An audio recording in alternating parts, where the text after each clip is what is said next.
Welcome back guys, we are back with another story on, What If Bella Was Arrow's Forgotten Daughter? Before that, more than 50% of our viewers haven't subscribed our channel yet. So do it now, we are just 50 subscribers close from 1000 subscribers, so let's get started on story. 1959 Volterra, Italy. Arrow's paw. A scream broke through the castle. One that brought me to my knees, a scream of pure agony from my wife, the love of my existence. Even though she was a human, I love her with all my heart. I was scared. Yes, I, Arrow Volturi, was scared, terrified. Not for me but for the life of my wife and unborn child. My wife was lying on our marital bed, sweating and bleeding. In her exhaustion, she still tried to give me a tired smile. I smiled back and kissed her head. Her face scrunched up and with an unknown strength, she gave another push. She leaned back and rested her body on mine. Breathing heavily and soaked with sweat, she looked so beautiful. Never have I, in my entire existence, found a more beautiful woman than the one who was bringing our first, last, and only child to earth. This child shall be half vampire, half human. Not the first in history. But still a rare thing. I knew that if I didn't change her, Sulpicia wouldn't survive. The loss of blood and exhaustion from birthing a baby that was so much stronger than her would surely be too much for her frail human body. So like what I had planned, as soon as the baby was out of her body, I would bite her and change her to one of my kind. A vampire. The odd this baby was coming to the world didn't escape me. Normally, a half-breed baby would tore its way out of the mother's body. But this one, my child, was coming through the way a human would. I was grateful and worried at the same time. Grateful because it increased Sulpicia's survival chance and worried if there was something wrong with this baby. Another scream pulled me out of that one last scream from my beloved. I heard a different cry echoed in the air. A lighter, softer and high-pitched cry of a baby. My child, my baby.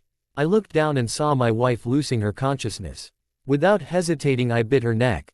Then her wrists and the top of her left chest, near her heart. I gently laid her down on the bed and kissed her forehead. I leaned close to her ear and whispered, "A presto, mio amato.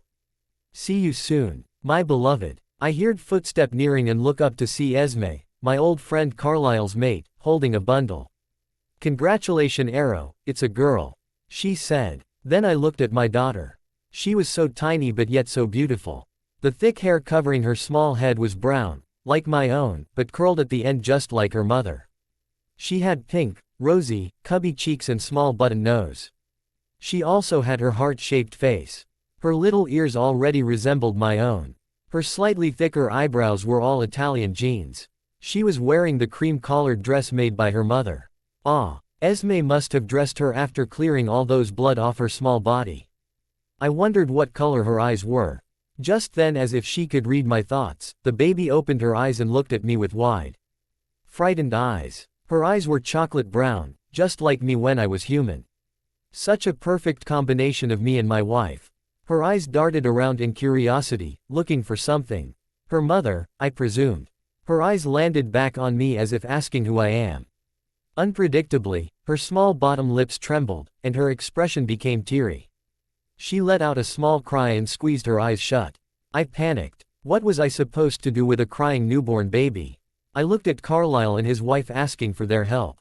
She must be terrified. Birth can be traumatizing for babies. Talk to her, Arrow. See if she recognizes your voice. Esme said. Shish, mio bambina. Don't be afraid. I won't let anything happen to you. The baby opened her teary eyes and her cries turned into a soft sniffles. I smiled at the sight and softly brushed her hair. I'm your papa, little one. Your mama and I are very excited to meet you, but she has to rest before we can see her again. I promise. We'll see her as soon as she's safe for you to be around of. So now it's just the two of us. And of course the entire Volturi clan. I said. She gave a soft coo as if agreeing with me. She was so small yet so warm. Her racing heart beat, thundering in her little chest. Her temperature is higher and her heartbeat is faster than a human baby. Is this normal? I asked him worriedly. Those are as expected and perfectly normal for her, he said reassuringly. The baby in my arms let out a small yawn. And her expression became sleepy again. Tired little thing aren't you? I said chuckling at her adorable sleepy face. Carlyle and Esme also let out a laugh when 3 rapid knocks interrupted and caused my dar little body to jump. She sniffled again and was about to cry. I growled at the Terapian and tell whoever it was to enter the room. Pardon me master, but everybody is very excited and can't wait to meet your child. They are becoming impatient. Renata, one of the elite guard, saw it with her head lowered, showing her apology for interrupting. I gave her a glare and told her to clean the room and changed Sulpicia's clothes, seeing that she was usually the one who helped her do so before the birth. I returned my attention back to my little angel who was still sniffling in my arms. I rocked her back to sleep and kissed her precious little head. She was even more fragile than my Sulpicia ever was. She's a beautiful one, Arrow. Carlyle said and smiled at me. My chest swelled with pride. I smiled back. She really was the most beautiful baby I've ever seen. Carlise let out a discontented sigh. Arrow, my friend, I feel like I must warn you about this. A half-breed is a rare thing and not everyone is all right with their presence. Even if she is your daughter, some people will try to hurt her. I growled at that. Nobody will hurt her without dealing with me first. He smiled. I know you would say that. Now, I trust that you are aware that she can drink blood and eat human food. She will grow quickly and has enhanced senses but nowhere nearly a normal vampire. Her growth should be slowing by time and will end when she reach the age of 18. I confirmed him with a nod. Yes, very well. Those are the things I've learned. The moment I found out that Sulpicia was carrying my child, I had the whole guard all over the world to find more information on the half-breeds. Hus resulting on meeting Nahul and his aunt, Hillen. He told me about his father's doing and in return I promised to give him, his aunt, and his sister's protection when needed. Carlyle, for my daughter's safety, I must ask you and your wife to keep her existence a secret until she could no longer be seen as a threat to others who dislike her kind. I hoped as a father himself he would understand my plight and help me protect my daughter. He nodded. Esme and I should be going now and we should keep our promise to make your daughter's existence a secret until the time that you decided. He offered my hand and I found that he really had no intention to spill my secret. I did the same with his wife and found no trace of malice there. Thank you then, my dear friends. I said. Carlyle gave me another nod. Gathered his belonging and together with his wife left the room. Renata came back to my side and I saw that the bed was indeed clean and my freshly changed wife was laying on it. The screaming has yet to begin. Soon enough it would and I had to take my daughter as far away from this room so her little ears won't hear her mother's agonized screams. We walked to the throne room every member of the clan was waiting. The guards opened the door and greet me like usual. I walked to my throne with my daughter still sleeping on my arms. Keys was holding back his enthusiastic mate while Didime was patiently waiting in Marcus's side. I scanned the throne room with my eyes and feel status feed that everyone was watching and waiting for me to present my daughter. Everyone. I, Arrow Volturi, head of the Volturi clan. Present you, my daughter. Isabella Marie Volturi. 1960 Volterra, Italy. Today is Isabella's first birthday. Even though she was 1 year old she already looked like a 4-year-old. The Volturi family was all busy preparing her party. Looking back to the year before, Bella as she liked to be called, had everyone wrapped around her little fingers. Everybody adores her, especially the wives and the female guards. I remembered when she first met her mother. Before I could think about that moment, a high-pitched squeal and giggles filled the air. It must be little Isabella with her mother, aunt and the female guards. Then I heard their footsteps and her heartbeat walking to my office. Most of them stood outside my office while Mio Bambina and her mama come in. Papa. Bella ran and jumped at me. I picked her up and kissed her forehead. Hello, Mio Bambina. I greeted her. No, Papa, I'm no baby anymore. I won, she said while kissing my cheek. I logged head and hugged my wife who is now standing by my side. Hello, dear, I said and kissed her temples. She laughed. Well, hello to you too, dearest Papa. As pleased as I am to see my girls, what bring you here? I asked my wife. Well, as you can see, Bella, your figlia preziosa, doesn't want to get ready for her party. She said while eyeing Bella. She always says, your precious daughter, as a way to tease me when Bella doesn't behave and ran to Papa for protection against Mama. The little angel knows I could never say no to her. No, Papa. I don't wanna get Arweedy. I wanna play with Alec, but Mama said I have to get Arweedy. Bella defended herself and snuggled to my neck. Sulpicia eyed me sharply, warning me not to agree with our daughter and let her play. Well, it was Bella's first birthday party. I supposed she could have fun, but my wife's right. Couldn't have the birthday girl unready and dirty with paint stains which now also covered my shirt. How about this, Bambina? You can play your doll with Alec while your mama gets you ready, okay? I offered to both of them. Okay, they said in unison. Bella jumped from my arm while screaming for Alec to bring her doll. Still holding my wife, I hummed. Looked at her. She found her mate at such a young age. She sighed. It's wonderful, but don't you think she needs to experience more? Bella should travel the world first and Avenue some chance to grow up on her own before she took her relationship to the next level. See, I was thinking the same thing. It will be good for her. I agreed. Let's not worry over this for the next few years. We'll talk about it when the time comes. For now, let's just enjoy watching her growing up. I got to go now. Bella is getting impatient, she said, then kissed my cheek and went to find Bella. I could never imagine anyone being happier than me right then. A beautiful family and strong coven. I certainly had enough to be thankful of. 1963 Volterra, Italy. Historical sites and buildings. Arrows Pav. I looked through the window. Sigh. My baby girl now is bigger, older. She's not tiny anymore. But still she is my baby girl. She grows so fast. It was like she just born yesterday, the memory is so fresh in my mind. She is 4 years old now. Though she looked like a 6-year-old girl. My little girl is growing. Even though her growth is slowing like it's supposed to be, but still, it's too fast. Sometimes I just want her to stay small so she would always be with me. But as long as she always happy, it's okay with me. Her growth worried me sometimes. Like she would disappear if someone doesn't look over her. And her powers. Yes, power as in plural. She is a shield, both mental and physical, and she can control and read your mind. It fascinated me. She has amazing powers at her young age. I am so worried. What if another vampire find out about her? Not that I ashamed, but what if they took the wrong impression? Wait a minute. What the hell are you talking about, Arrow? You are Arrow Volturi, the leader of all the vampire. Come on, man. What can be wrong? My inner voice said. Yes, there are some things that can be wrong. My good side tries to argue. There are Bella's safety, her future, fate, her health, her feelings. Her well-being, the goodies kept rambling of. Whoa, Arrow. Look at yourself. You talk like an old man, 60s or something, the evil one protested. Wait, I am old and I am more than 60. Damn, I got to stop talking to myself. Back to the topic. Bella, she is not just an ordinary girl. Even for half vampire, half human child, she is not the same as others. She is an extraordinary little girl. A special one. From the way she looked, she is amazingly beautiful, her powers and her mind. She is so mature, smart, responsible, kind and loving.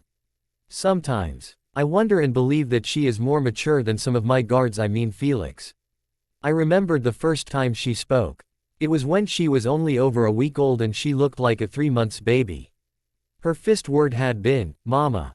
And the second was, Dada. But what amazed me was her third word. It had been, flashback. I was at the living room. Yes, we have one for us to relax together with Sulpicia, little Bella, Athendora. Didym, Keys, Marcus and Jane. Suddenly Bella, who was crawling on the floor, made some whining sound. Everybody stopped their activity and turned to look at her. What is it, baby? Sulpicia asked her and pulled Bella to her lap. Even though she was a newborn, she had no interest on sucking Bella's sweet blood. Bella started to open her mouth and made some noises. Then she pointed her little finger to Sulpicia's chest and said, Mama, and then she giggled. Every single person gasped. I even heard some gasp from outside the room. Yes, honey. It's Mama, and that is Dada. Sulpicia said and pointed at me. Bella turned to look at me, and then she furrowed her eyebrows and pointed at me. She opened her mouth again, but she closed it again. She seemed to struggle. For a minute, then she said, Dada, and giggled again. At that moment I felt so extremely happy and whole. I was so proud of her. Bella turned to look at the room. She looked like if she was searching for someone, but whom? Suddenly she throwed her little fists to air and very clearly said, "Alec," so loud. Everybody including me gasped again. Of course she would call for him. After all, he is her soul mate. They had grown close to each other now. Then she called his name again and again. Finally getting impatient, she started screaming and calling his name louder. I had to cringe a bit. Sulpicia. And others female tried to calm her down, but she had nothing of it. Alec was on a mission. But, he shall be returning soon. So, we had to wait for him to come home. Finally, not 5 minutes after, we could hear Alec, Felix, Dimitri and Afton entering the castle. As soon as he entered the hearing range of Bella's cry, we heard whooshing. He ran full speed here apparently. Then he appeared at the door and looked around to find Bella. And he landed his gaze on her. "Bella, are you looking for me?" he asked her while stepped toward the still crying Bella in Sulpicia's lap. Bella looked at him with her red and watered eyes and started to throw her fist toward him. Again. And she started to clasp and unclasping her little fists, signaling him to pick her up. Alec looked at Sulpicia and said, "May I?" gesturing to Bella. "Of course," Sulpicia answered while gave Bella to Alec. Alec took Bella from Sulpicia's arm, holds her to his chest and stroked her back. Bella buried her face in his chest and slowly stopped crying. Every woman in the room, awed at them. "Well, they are cute." Suddenly Marcus touched my hand. "Ah, I see. Their bond to each other getting stronger." End of flashback. The GHT about having Alec as Bella's soulmate made me extremely happy. So I made Alec as her personal guard. Because I know she would be safe and cared by him. I know he would swoon her and cherish her. Well, if he doesn't, I made sure he would never see a light again. Speaking of Alec, I heard him walking to my office. And my soon-to-be son-in-law in the far future knocked the door. "Come in," I said, still looking through the window and not looking at him. "Master, Princess Bella is asking for you," he said. I turned to face him. "Okay, Alec, what are you wearing?" I asked, stunned. He looked down. I can tell he felt embarrassed. "Oh, nothing. Princess Bella wanted to play the savior, so she asked me to become her savior prince with her puppy dog, cute, little, brown eyes," he said while pointing to his prince-looked-alike costume. "Then how come you still wearing it? She toughs it as cute on me and it make her happy, so why not?" he answered, confident on himself. "Ah, I see. Like I said. He would do anything for her." Suddenly a voice echoed the air. "Alec, where are you?" Bella screamed. "He's in here, honey." I answered her. She came to my office and tugged Alec's hand. "Why are you taking Su El Wong? Come on, let's play again." "But, you told me to get your daddy, right?" he pointed out. "Yes, now let's go, you two daddy, let's play." She squealed. "What are we going to play, hun?" I asked her, scared. "We gonna play Romeo and Juliet. The one that Uncle Marcus read to me yesterday. I'm gonna be Juliet and Alec gonna be Romeo and you daddy are gonna be my daddy, the king," she said looking excited. Oh joy. Alec's Pa. 1959 Volterra, Italy. Travel guides and travelogues. A scream broke through the castle. A scream filled of agony. The scream of our queen, not really. The scream of Arrow's wife. Sulpicia. She was giving birth. When we found out she was pregnant with Arrow's baby, we were all shocked. How could this happen? But, she was human. She can bear children. How lucky of Arrow to have a child. I wish I could too someday. With my mate, of course. Speaking of a mate, I don't have one. Anyway, Carlisle, a vampire doctor, had explained to everyone that this child will be a half-human half-vampire baby. He also said that this is not the first case of it. Arrow was going to change her once the baby is born. Well, what should be expected? He loves her. At first we didn't approve of his relationship with a human. But, we soon understand and now everybody loves her. The wives and female guards are happy about the baby. Me, not so much. After we wait, for what seemed so long, in reality it was like 5 hours in the throne room, finally I heard a baby cry. It sounded like a girl. Maybe. It sounds so little and fragile. Like a bell. It was musical. Then Athendora said, "I think it's a girl." Quote. And couples of agreement went by. "No, I still think it's a boy," said Keys. Then they all started to argue. We heard Arrow walking to the throne room. The guard opened the door and greeted him. Like usual. He sat on his throne. Everybody including me looked at the tiny baby in his arms. Then he said, "Everyone, met my daughter. Isabella Marie Volturi, the Princess of Volterra." Then I heard some gasped and squealed. The baby in his arm opened her eyes. It's chocolate brown. It was the most innocent-looking eyes I ever seen in my whole life. And it is very long. I looked at her. She was so tiny, yet so beautiful. Her cheeks are cubby with a shade of pink, her lips are pouty. She is beautiful, wait she is not. She is way more than beautiful.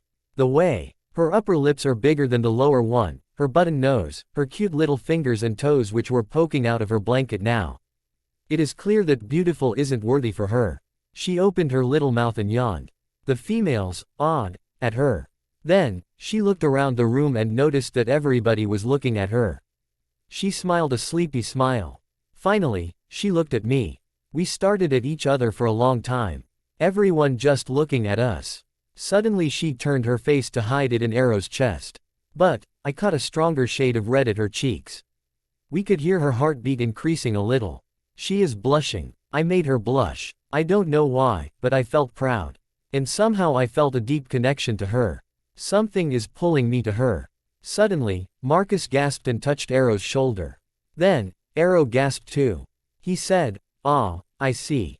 With a smirk while looking at me. I felt scared. "Come here Alec, I know you want to hold her."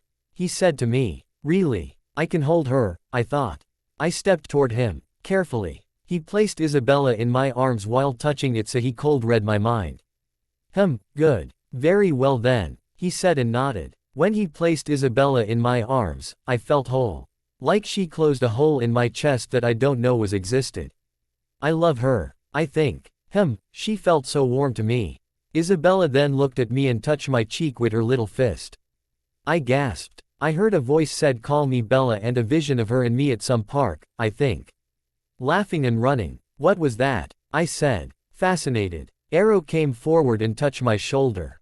I believe it is her power, and blah, blah, blah. I didn't want to hear the rest. I just focused on the baby in my arms. So she wanted to be called Bella. Okay, whatever she wants I'll do it. But, something Arrow said caught my attention. Apparently, Alec is Bella's soulmate. Oh, so that's why I felt such a strong connection to her. After a while Bella started to fall asleep in my arms. Arrow ordered me to give her to him. I felt a little sad. But, after all he is her father. The wives and female guards took her to her not-so-called room more like a nursery suite. Alec, how do you feel about my daughter? Arrow asked me. I don't know, but I feel a strong connection to her. Sure you do. Now just remember one thing, if you ever hurt her I'll make sure you will never see the light again. He threatened me. I felt scared, but I know I would never hurt her. Of course, I would never hurt her. I promise to you with all my being. And if I do feel free to kill me. Good, now you can go. He said while smiling. I exited the room happily to Bella's nursery. 3 months later. Alice, where are you? A little high-pitched voice screamed. I'm here, Bella. I answered her while picking her up to my arms. Would you help me to find my toys? She said with her lower lips jutting out. Of course I would, sweetie. I said and kissed her cheeks and nose. She smiled then turned back to search her toys. The wives and some of the female guards were out shopping. I was around the hall when I heard her terrified screamed and called my name.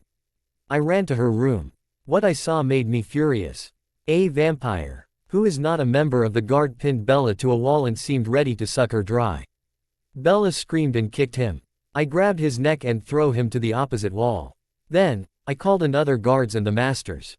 Not long while I protected Bella and fought the vampire, they come to Bella's room. Myth and folklore. Felix, Dimitri and Afton fought the mysterious vampire and I scooped the crying Bella to my arms. What happened? Arrow asked me. I offered my hand and he took it. He looked at the mysterious vampire and asked, who are you? I'm Riley. He answered while eyeing Bella. Bella Sta. Rter whimpering and buried her face in my chest. I excused Bella and myself to my room. I asked Bella what happened back told me that when she was searching for her toys in her room a monster the mysterious vamp suddenly came from her window and attacked her. She said she was so scared. And I'm so pissed off. How could he hurt her? How dare him to attack my Bella? Shish, sweetheart, it's okay. I'm here. No one is going to hurt you. I said to her. She's still crying, but it's slowing. Soon she fell asleep. So, I tucked her in my bed. But, when I stood up, Bella sleepily said, "No, don't leave me." So I lay beside her. Suddenly she started to whimper again and scream, so I wake her up. "Bella, Bella, wake up, sweetie." I shacked her shoulder, opened her eyes and lunged at me. She sobbed and said, "The monstwell came be whack. And you weren't there to swave me." "No, honey. He's gone. He's not going to come back. I'm here and you are safe, I promise." I reassured her. From that moment I swore to God that I would never let anything happen to her and that I will always protect her. 1960 Volterra, Italy. Today is Bella's first birthday. I was playing in her room when Sulpicia and the other females came. Let the game begins. "Bella, look what mommy bought you," Sulpicia said in a sing-a-song tone. "What, mommy?" Bella said and turned to look at her. "Ta-da." Sulpicia pulled a dress from behind her back. Bella squealed and ran to Sulpicia. "Now, put the toys down and come with mommy to mommy's room, okay?" "No, I wanna pee way with Alec," Bella said and started running around with Sulpicia close behind her. I just chuckled like usual. 10 minutes later. Aleec. Aleec. I heard Bella called my name. Yeah, I answered her. Oh, apparently she asked me to bring her doll to Sulpicia and Arrow's room. Her Barbie doll. Oh no. Last time we play Barbie she dressed me up as her Big Ken. The male Barbie. This is going to be a very long day. Bella's paw. Me and Alec were playing Barbie again in my room when suddenly Heidi came. "Hey, Bells, do you want to go shopping with me, Jane and Chelsea tomorrow?" she asked. "Okay," I said. "Oh, have I mentioned that I love shopping?" "I guess not." "Well, I love shopping. Daddy said I got it from my mom." Speaking about mommy, she and daddy, they were in a vacation. No, it's not vacation. Felix had mentioned it before, a honeymoon. I've been wondering what a honeymoon is. I even asked mommy. She said it was like a vacation for grown-up and married people like mommy and daddy. Well, it doesn't matter, is it? Oh, well, Heidi, can Alec cow me too? I asked. I can't leave him behind. He is my best friend. Of course he can, if he wants to, she said while smirking and looking at Alec. Please, Alec, will you cow me with us, please? I said and put my best pout to him. Of course, princess, he said and smiled. Alec looked at the clock on the wall, then said it's time for me to sleep. He asked Heidi to bathe me and change my clothes to my pajamas. Heidi bathed me and tucked me in my favorite baby blue pajama. She took me back to Alec and he putted me to bed. Then he started to poke through my collection of books to find a story for my bedtime story. How about Cinderella? He asked and pulled out the book from the shelf. No, I want Something Funny. I want the Gwinger Briod Man, I said. He searched the book and began to read it to me once he found it. I was asleep when he read the piggy part. The next day, I woke up to found Jane smiling to me. Morning, Janie, I said. I was the only one who can call her with that name. If anyone tried to, they would be in the floor suffering from her torture. Morning, Bells. She took me to the bathroom and bathed me. She took out some clothes from my huge closet and handed it to me. Once in was fully clothed, she took me to the kitchen and fed me. 1 hour later we were on the mall shopping. 5 hours later, we ended our shopping trip and headed home. On our way I felt a little hungry, so we pulled off at a fast food restaurant. I bought kitty set and play at the playground. There were some other kids that looked like in my age. There were 3 girls and 1 boy. While Chelsea was feeding me, they kept staring at me, so I turned around and smiled at them. But, not all of them smiled back at me. Just 1 girl. Okay, I thought. The girl who was smiling at me later walked towards me. Hi, she said shyly. Hi, my name's Bella. What's yours? I asked her. My name's Angela, she said and sat next to me. We played blocks together while Chelsea fed me. I asked Chelsea if she could have some ice cream. She said yes. I didn't forget to tell her to buy some for Angela too. I played again with Angela. When we were at the top of the slides, I saw the other children that didn't smile to me before approaching us. The blonde girl looked at me and smiled. Then she looked at Angela and sneered loudly. I was getting angry with her. Hey, I'm Lauren. This is Jessica and Mike. She sighed, deep, pointing to the other blonde girl and the blonde guy. I smiled back and said, I'm Belwa and this is Angela, pointing to Angela. She sneered once again. I wonder if she had some can't stop sneering disorder. Whatsoever. Oh, I didn't ask for her name. I just wanted to know yours. But, you forget it, you are not pretty and cool too. You can't even talk right. She said and started laughing at me. Her friends laughed at me too. I don't care. Daddy said that I have to ignore people like them. So I did. But Angela seemed can't do the same. You can't talk to her like that. You are not better than her either. You are way too much uglier than my brother's frog. She screamed at her. Lauren's face turned red and she looked angry. She hit Angela on her face. Ang clutched her cheek, tears streaming down her face. I wanted to use my power on her, but Daddy said I can't use it to someone just because I'm angry at them. So instead I said, how dare you to hit her? You ugly girl. I screamed at her. She looked at me and pushed me down so I was falling from the top of the slide. I heard a scream. And I realized it's mine and Ang's. I fell to the ground with my hand first. I heard a crack sound. And felt an agonizing pain on my right finger. I think it's broken. Bella. I heard Alex scream. The next second he was there beside me. Jane's paw. I was watching the cashier serve their customer when I heard Bella's scream. I turned to looked her falling from the top of the slides. The next second I heard Alex screamed Bella's name and kneeling beside her on the ground. I rushed to them with human speed. She was clutching her fingers. So, she probably broke her fingers. Oh no. I thought, what Arrow and Sulpicia do when they know about this?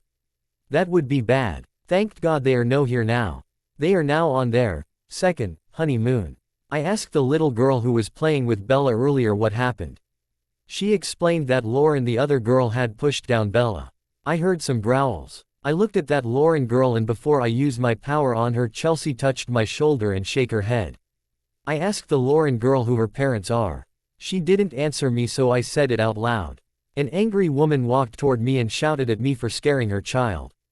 I shouted back at her saying that she was a failed mother because she didn't teach her child how to treat others and being mean and pushing my sister. She looked at her child if it's true and the little girl shook her head. No. She shouted at me again for telling such lies. I shout right back at her. And finally an old man said to her that what I said is true. The mother seemed so humiliated and grabbed he little girl hand and stormed out of the restaurant. A manager apologized to us saying that he would make the TTLE girl parents paid for Bella's hospital bill. I thanked the man and said no. We took Bella home and called her private doctor. Yes, she has one. He fixed her finger as best as he can. Turn out he broke almost all of her little right fingers. But, it's not serious, so we didn't have to take her to the hospital. 14 years later. Princess, Master needs you in the throne room now. Alec, my perfy. CT best friend and my personal guard, said. Oh, do you know what they need? I asked him. No bells. No idea. He said. Oh, okay, thanks. I said and got up to fulfill my father's request. As you can hear, before I have a crush on my best friend. How ironic it is. Well, why not? He's perfect. I like everything about him. I arrived at the throne room. The guard opened the door for me. I walked to the center of the room and greet my father and mother. Mom, Dad, Alex said you need me. Yes, honey. My daddy said while getting up. So, what do you need? I asked them. Bella, you do know that we love you and we want the best for you, right? My mom said. Of course. I said, getting confused. Your mother and I had granted you wish to go traveling around the world. We gave you 33 years. In that time you will be 50. As you can see, we will celebrate it and make a big ball like usual. Really? I said. I have wanted it for so long. Yes. One of our guards will escort you and pretend to be you. Our father and you have to go to public school. He said. School? Really? OMG, this is absolutely perfect. Of course. You will go with Charles the day after tomorrow, so have time to say goodbye and pack your things. I thought this for a while. Perfect. Thank you, Daddy, Mommy. I'll miss you both very much. I said and hugged them. I excused myself and went to my room to started packing my things. After a while I heard a knock on the door. I went to open it only to reveal Bella's paw. It's been 31 years since I left Volterra, my home. It was very hard to do. I love Volterra. I've been going around Europe and America. Now I'm on a plane to Forks, Washington. I didn't know anything about it. But, Charlie said there was a coven there. The Olympic coven, he said one of them is Daddy's old friend. His name is Carlisle. He was the one who helped my mother gave birth to me. But, he promised not to tell anyone. I hope he kept his promise. I didn't want anyone to know me. I always wanted New Start. We arrived at Forks and went to the house that Daddy and Charlie bought for us. It wasn't very big, but not too small either. It has 2 stories and a garage. Charlie said he was going to pretend to be the new chief of police. And that I had to enroll in Forks High. I don't mind going to school. It's fun and well, it's hilarious to watch teenager drama.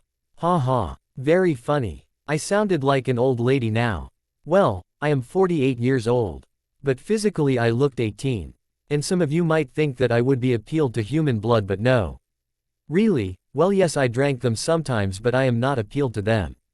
It's maybe like you smell watermelon. Like no smell, but it's there, right? Enough of the babbling. Now I had to unpack my things and get situated. I will be the star at school on Monday. It would give me more time to get used to here.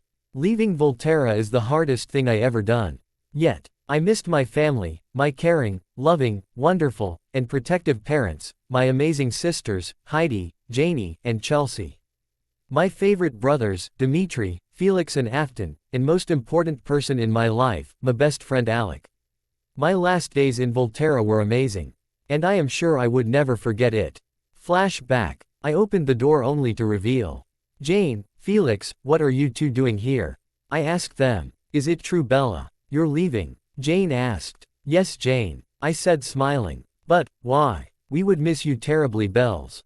She said, looking sad. I knew at this point she would be crying if she can. Yes, she is one of the witch twins, but she is soft inside. She was like I never had. Jane, you know I will miss you too. But, this is my dream. I finally can travel around the world. You know that, right? I said while hugging her. I know. But it's hard, Bells. You're my sister. She sobbed to my shoulder. I know, Jane. I know. But you'll get used to it. It won't be long, just over 33 years. And we still can call and email each other, I said. She nodded on my shoulder. Felix didn't say anything, but I knew deep down he was sad. He was the big brother I never had. Come here, Felix, I know you want to. I said and motioned him to our group hug. He hugged me and Jane like there was no tomorrow. After a while we broke apart. Come on, Bells, let's make your last days here amazing, he said. Okay, I said, and we went to the living room and I saw everybody was there. Ah, how sweet, a farewell party. I said to them. We talked about everything there, like memories, wishes, etc. Just simple occasion like this could make me happy because it got us closer to one another. I love my family. The day before I leave, we, Jane, Chelsea, Heidi and me, went shopping. And I mean shopping in big letters. We almost bought everything in front of us. I thought the shop would run out of stock. But, what I love the most is my new dress. At the night I was sitting on a bench in our garden. I love it so much. When I was a little girl I used to plant flowers here with Mommy, Daddy and Alec. Alec. Sigh. I am going to miss him so much. He's my best friend. My favorite person in the world, but, of course, after my parents. He knew me so well. Sometimes I wonder if he knew me more than I know myself. Actually, I got a little crush on him. But, who didn't? He's cute. I sounded like a lovesick teenager now. Which I was supposed to be now. Speaking about cuties, here he comes. What's up, princess? He asked me. He was the only one that allowed to calls me that in non-formal events. If anyone tried to call me that, they would be dead. Well, not because of me, of course. Just tell my daddy and, ta-da, it's done. Nothing much. How about you? I said and looked at him. Well, I am miserable because my favorite person in this world is going to leave me any hour from now, he said. Ah, Alec, of course I am going to miss you too. A lot. You're on the top of my, will be missed person, but don't tell daddy. He'll have our head. I laughed at that. Of course. I'd still love to live, so, I won't tell, he said. Everybody in the castle knows that I am a total daddy's girl. We laughed together at that. You know, Bells, I'll miss you and I'd be lonely when you leave. So, you have to promise me That you will come home to me safe and happy. He said. I don't know why, but his word and the look on his face was just so indescribable, but it made me sad. And before I knew it, tears streamed down my face. Alex saw it too and he immediately became alerted. Hey Bells, are you okay? He asked with concern. I trailed off, unable to express my feelings. Shish, it'll be okay, princess. He said and hugged me. I rested my face on his chest and started sobbing softly. I calmed down after a while and he kissed my cheek. If I wasn't about to leave, I would probably go hyper and start victory dancing. It is your wish, right, to travel around the world? I nodded. Then be happy. I want you to leave here happy and with no tears. Okay, he said. I can't, I said. I know it was true. I can't. I would not be able to leave without a single drop of tears. You can, Bells. You are strong, I know it. He said. Promise me. He said and looked at me with hopeful eyes. I just could not resist it. I gave up. Okay, I will try to. Good, he said and kissed my forehead. One more kiss and I would explode due to happiness. I hugged him and he hugged me back. Come on, princess, it's late and you should sleep, he said. He took me back to my room, waited outside when I cleaned myself and changed my clothes, then he tucked me in my bed like he used to when I was a little girl. He kissed my forehead and whispered, "Good night, angel." Then he left my room. If I wasn't so sleepy and tired, I definitely would do victory dancing. So I did, in on my head, and fell asleep thinking of my best friend. The next day was so hard. I tried to hold my tears as long as I can, but when they were out of sight I broke my promise and started crying. Fortunately Charlie was there, ready to calm me. End of flashback. I missed Alec. And my family too. Family. Calm down, Bells. Only a couple of months left and you'll be home. Don't get me wrong, I love traveling the world, but I love my family more. When I am home there would be a ball to introduce me to the world of vampires. By that time I would be 50. And I would be old enough to be considered royalty. I can't wait. I love balls and parties and my family. On Monday. Today is my first day of school in Forks High. I decided to wear a simple blue dress and pull my hair up into a ponytail. I ate my breakfast and grabbed the keys to my pretend car. A truck. I know it wouldn't beat me, but it was good for my role, so I have a truck. Charlie, I'm leaving, I shouted. Even it wasn't necessary. Okay. I heard him shout back. I heard Carlisle's children were going in the same school as me. Well, we just had to wait. I hope he kept his promises, thought. If he didn't, I'll go tell Daddy and, whoop, voila, he's gone. Nope. No. That's too cruel, Bella. What were you thinking? Back to the topic. I parked my car on one of the many empty spots and got out. I can read in almost everybody's mind thoughts about me. The newbie. How surprising it is. I went to the office with some help from a guy who kept looking at my body. I took my notes and went to the class. At lunch I sat with a couple of my new friends. I bought an apple and lemon tea from the canteen and ate. I was eating my apple when suddenly 5 extraordinary beautiful persons entered the room. I asked the blonde on my right side, Jessica, who they were. Of course, the Cullens. The bell rang and I went to my next class. Biology. Forks, Washington. Somewhere in the woods a girl stood facing an empty space in front of her. Track of dry tears on her cheeks. Her eyes red and swollen. Her pale face looked paler and her lips quivering. Her chocolate brown eyes were empty, no emotion could be seen. A while later a new, fresh, round of tears dripped down her face, her whole body was shaking. She dropped to her knees while calling, Daddy. She kept calling it and louder than before. Finally she broke down, laid on earth. She sobbed loudly. Suddenly a boy and a girl who looked no older than she was appeared at the woods. The boy wrapped his strong arms around her and picked her up. The girl looked at the sobbing girl and murmured something in her ears. They took off running to a house not far from where they found her. They knocked at the door and a man opened it. The man let them in and closed the door behind them. The boy, still carrying the earlier sobbing girl, climbed up the stairs and entered a room. He lay her on the bed there, covered her with a blanket and kissed her forehead. He got up and closed the door. Meanwhile the man and the other girl sat on the living room. As the boy sat on the chair and he sighed. I know sooner or later this would happen, said the man. Yeah, it pained me to see her like this, said the girl. But this is for the best, Jane, said the boy. What are going to do now? Said the man again. I don't know, Charlie. As soon as Gianna had a vision of this we came here. Straight order from Arrow and the masters. They want us to bring her home. Said Jane. Gianna, you changed her? Charlie asked. Yeah, apparently she has the power to see the future. Said the boy. You mean like one of Carlisle's children? Who is her name? Asked the man. Yeah, kind of like that. Alice, that's her name, Jane said. Now we just have to wait until the morning so we can go to Volterra. Said the boy. The other two vampires nodded. The man left the room and went to his room. The boy got up and went outside. He sighed, thinking of his mate's condition. He knew that this was for the best. He knew after all she is his mate and she will love him back. He just wished it to already happen now. The other girl went to the sleeping girl's room and packed her things. She packed everything the girl might need. A while later she climb down the stair and sat on the living room. The boy still outside took a deep breath and exhaled it. He was trying to control his emotions. In the meantime the sleeping girl was having a nightmare. She was having flashback of him saving her, him telling her that he loved her, him kissing her, and lastly him leaving her and saying that she wasn't good enough for him. The girl woke up screaming and panting. The boy rushed to her side and hugged her, saying calming words on her ear. He hugged her and rocked her back and forth. She hugged him back and hid her face on his chest, a habit that she used to do as a child. After a while eventually the girl calmed down and fell asleep in his arms. The boy laid her down on the bed and kissed her forehead.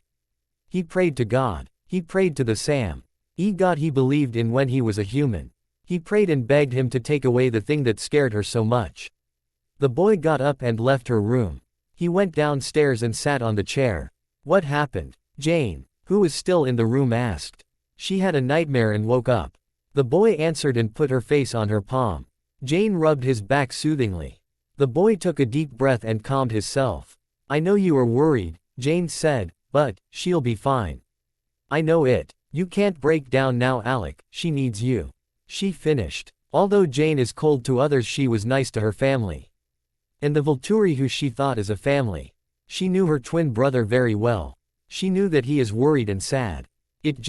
She's so broken. Don't get me wrong, I love her. She seems to love him very much. Said the boy. Alec, listen to me. She is your mate. No matter what, she will love you. I believe her love for him is just a crush, her first love. But you, Alec, you are her soul mate. The one who will keep her heart. And you know that. Jane said. I know. He said. Come on. Grab yourself. We are going home in about an hour. Should we wake Bella up, or do you mind carrying her to the airport, and all the way home? I think she needs her rest. Jane asked her twin brother. No, don't wake her up. I'll carry her, Alec said. They called Charlie and the pilot to get ready. Alec too. Bella in his arms and they went to the airport. Alec carried Bella all the way on plane and never let her go. He kissed her hair and forehead occasionally and she just snuggled closer to him. He was glad at the fact that she felt comfortable in his arms. He missed her so much. He loves her more than anything. It was hard for him to let her go years ago. He had a bad feeling about this. But he hid it from her. Trying to be the supportive, best friend, for her. But he regretted it. If only he did tell her not to go, she won't be hurt. And who knows? Maybe they would be together now. After hours of flying, finally they arrived at Volterra. They landed on the airport and greeted by Felix and Dimitri. As soon as they saw Bella they shook their head together. I can't wait to see what Master would to him once she saw her. Felix thought. Meanwhile in Dimitri's mind there were only plans to avenge on the Edward Cullen. They went to their own car. Because there were 6 of them they took 2 cars. Bella, Alec and Dimitri. While Jane and Charlie went with Felix. Alec's paw. I missed her. It's been 32 years since the last time I saw her. I knew a vampire couldn't live that long without his mate. But I tried. I knew this is what she wanted, and I always want her to be happy. I knew that she is dating one of Carlisle Cullen's children, Edward Cullen. I heard he can read minds and all. I bet he's very frustrated now. Because he couldn't read his mate's mind. Thinking of him taking her away from me is agonizing. She is mine. She is my Bella, not his. I knew I sound possess. But every vampire or even man should be when their mate is in the arms of other man. This Edward Cullen is the youngest yet the oldest of Carlisle's children. He's physically 17 but he was the first to change.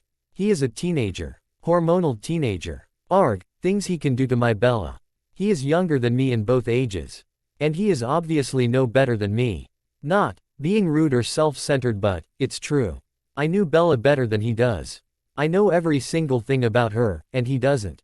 And I have her father's blessing and he'll never have it. And the most important thing is she is my mate. But Edward Cullen is not that bad after all. It's not his fault if he fell for her, why not? She's perfect. She is his singer. That boy is a growing teenager, he's not sure of his feelings yet. So he just assumed it was love. Maybe he does love her. I don't know. But if he hurt her in any way, I swear to God I'll make him suffer. Right now I'm in my room, waiting for an order or missions. There's nothing much to do since Bella isn't here right now. She is the center of my world. Everything I do is to make her happy. I heard footsteps nearing my room or chamber, whatever you want to call it. I sniffed the air and automatically knew it was my sister, Jane. Brother dear, she said and sat on the chair across from me. What is it, Jane? I said and closed my book, not that I was reading anyway. How do you feel? She asked. She is my twin sister, she would know what I feel. You know the usual, horrible. She sighed. You miss her, don't you? Of course I do. Like if it isn't obvious. I snapped. Hey, don't be like that. She is partially my sister too. She snapped back at me. I know. I'm sorry, Jane. I sighed and put my face on my hand. Felix walked nearing my room. I knew it's him from the sounds of his heavy footsteps. He opened the door and said, Alec, Jane, Master Arrow wished to speak to you. He and the other masters are waiting in the throne room. He said it's about Bella and it's urgent. I was halfway to there when he finished. As soon as I heard Bella I knew it was important no matter what it is. Master. I bowed and walked to the center of the room. Alec, where is your sister? Master Marcus asked. I am here, Master. Jane said as she entered the throne room. I have news about Bella. Master Arrow said. What is it, sir? I said. I hate being rude, but if it was about Bella I would do anything. As you know I was monitoring her through Carlisle and Charlie. Carlisle has said that their family is leaving Forks, because Edward thinks that it was better for Bella to live without them. They are leaving tonight except for Edward. He is going to end it first with Bella and left her. And Gianna has confirmed it, he said. Not looking quite happy about this. As soon as he finished I heard some growls, including mine. You all know that they were currently dating and I am afraid that I have to send some of you to bring her here sooner than the plan. He said. I want Alec and Jane to leave tomorrow noon and bring her back here with Charles as soon as you can. Yes, Master. Jane said. And remember she'll be heartbroken when you arrive. Take care of her as best as you can or you know what you'll get. He said sternly. Of course, Master. I said. Then he dismissed everyone else except me and Jane and the elite guard. Alec, I know you are as worried as I am, but she'll be fine. Although I don't mind ripping that boy into pieces, he said to me. I know, Master. But I can't help it. I said. Don't worry, Alec. She'll love you back. She is your mate, I can tell you that. Marcus said. Yes, I know. Thank you, Master. I said. Don't mention it, he said. Jane and I left the room to prepare for the trip tomorrow. The next day, Jane and I left Volterra at noon. We arrived there during the afternoon.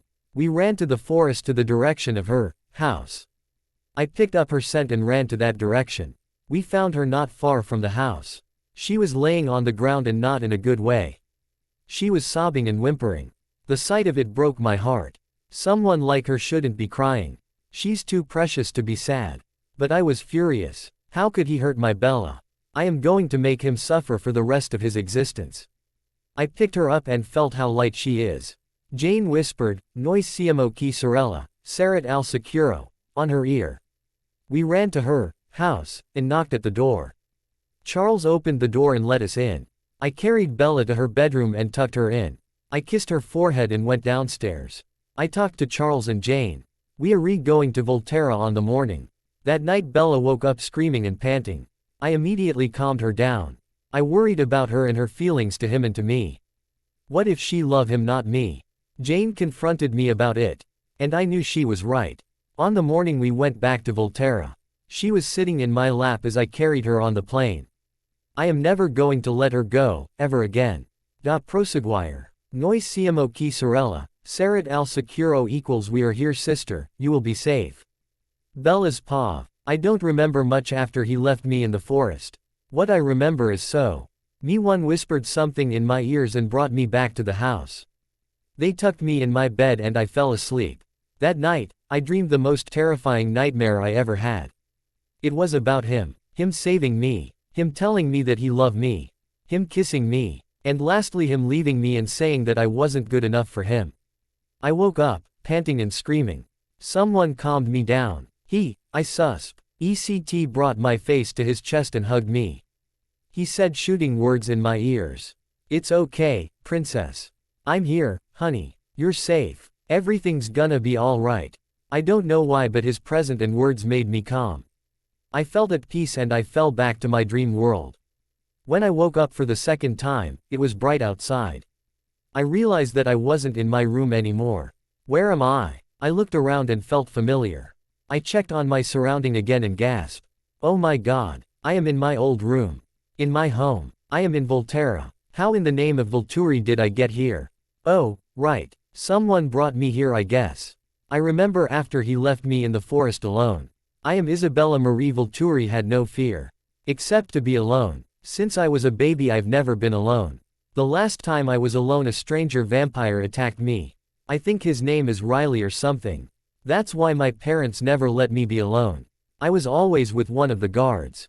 I see, you're already awake. Someone said from the door. I turned around to saw Alec. I screamed and lunged at him. Oh my God, I missed him so much. Have I mentioned he's cute? Super amazingly cute and unbelievably adorable. He chuckled and hugged me. Hi Bells. We hugged for a while.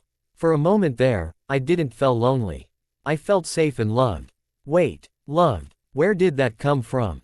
I realized that we were on an awkward position with my leg around his hip. I pulled away and stood in front of him. He was smiling so wildly and I started to think that his sugar was way too high. But he's a vampire. He lifted the corner of his mouth and there it was. My favorite thing about him.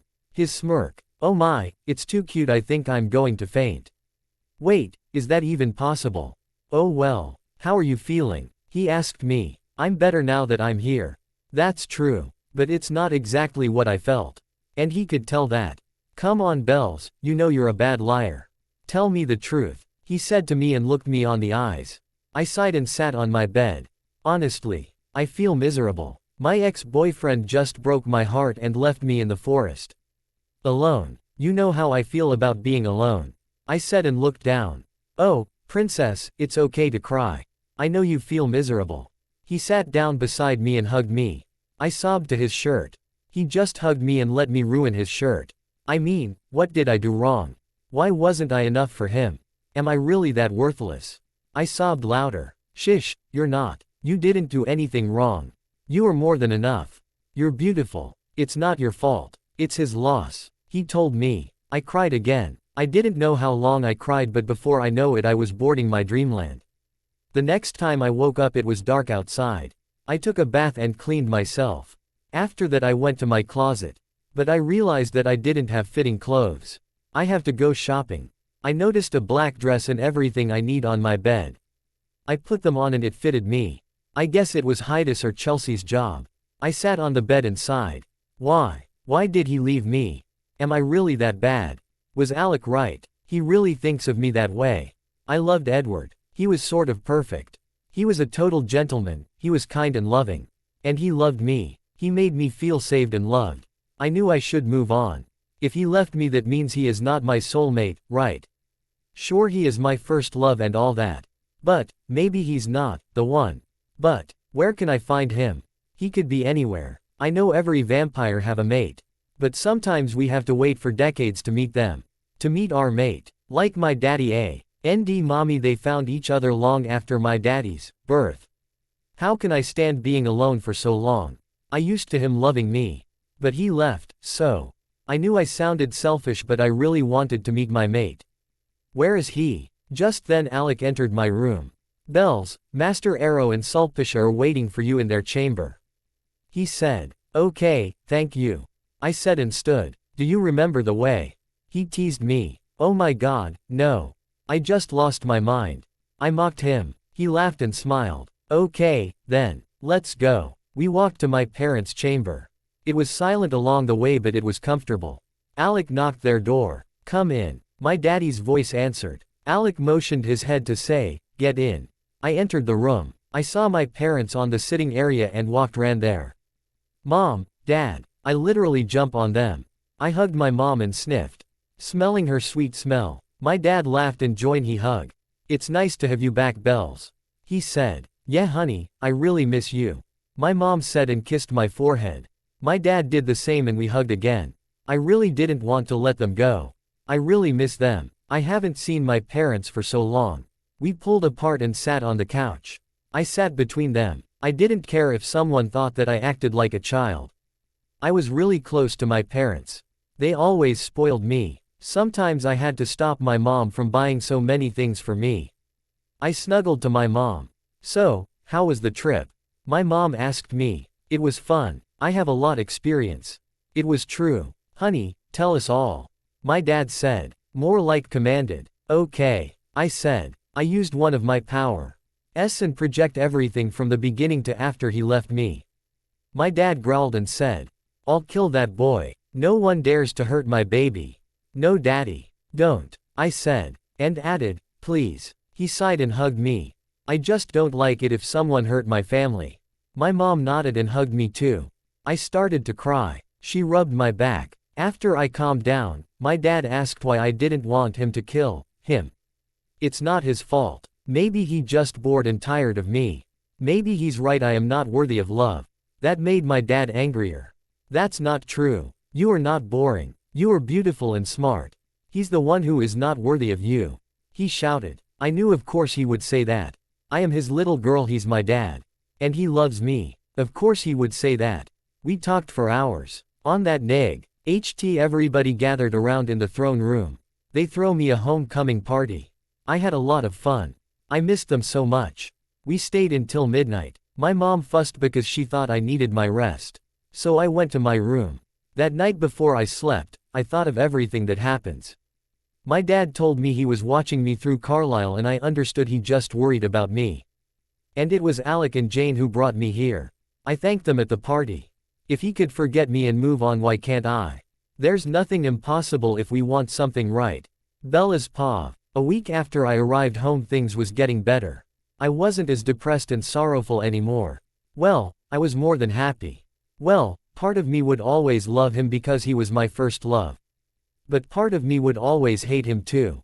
I hated him for leaving me, and made me fall in love with him in the first place. But for now I couldn't care less about him. He was my past and I didn't need him anymore. This weekend Alec and I were going museum. Weird huh? We were going to Museo Etrusco Garnacci. It's a museum where the Etruscan and Roman collections from Volterra are displayed.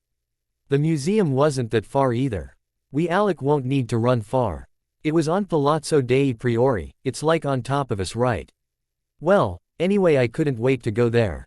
Bells, hey, are you there? Jane waved her hands. Huh, yeah, I'm here. Good, now back to your lesson. She said, pointing to my book.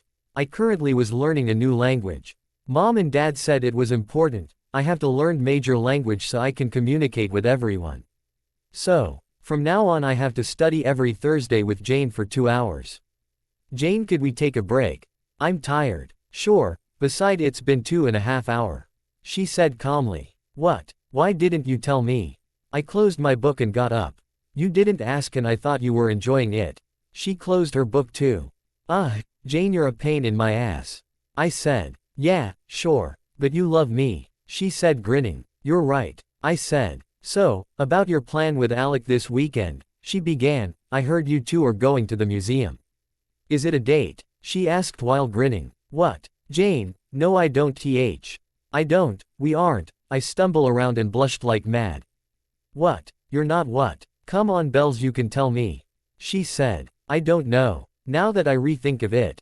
Maybe, maybe not. He just asked me and I said okay. Beside I feel a little bored so, I said yes. I told her. All right. But do you have feelings for him, if I may ask? She asked. Sigh. I sat on the couch.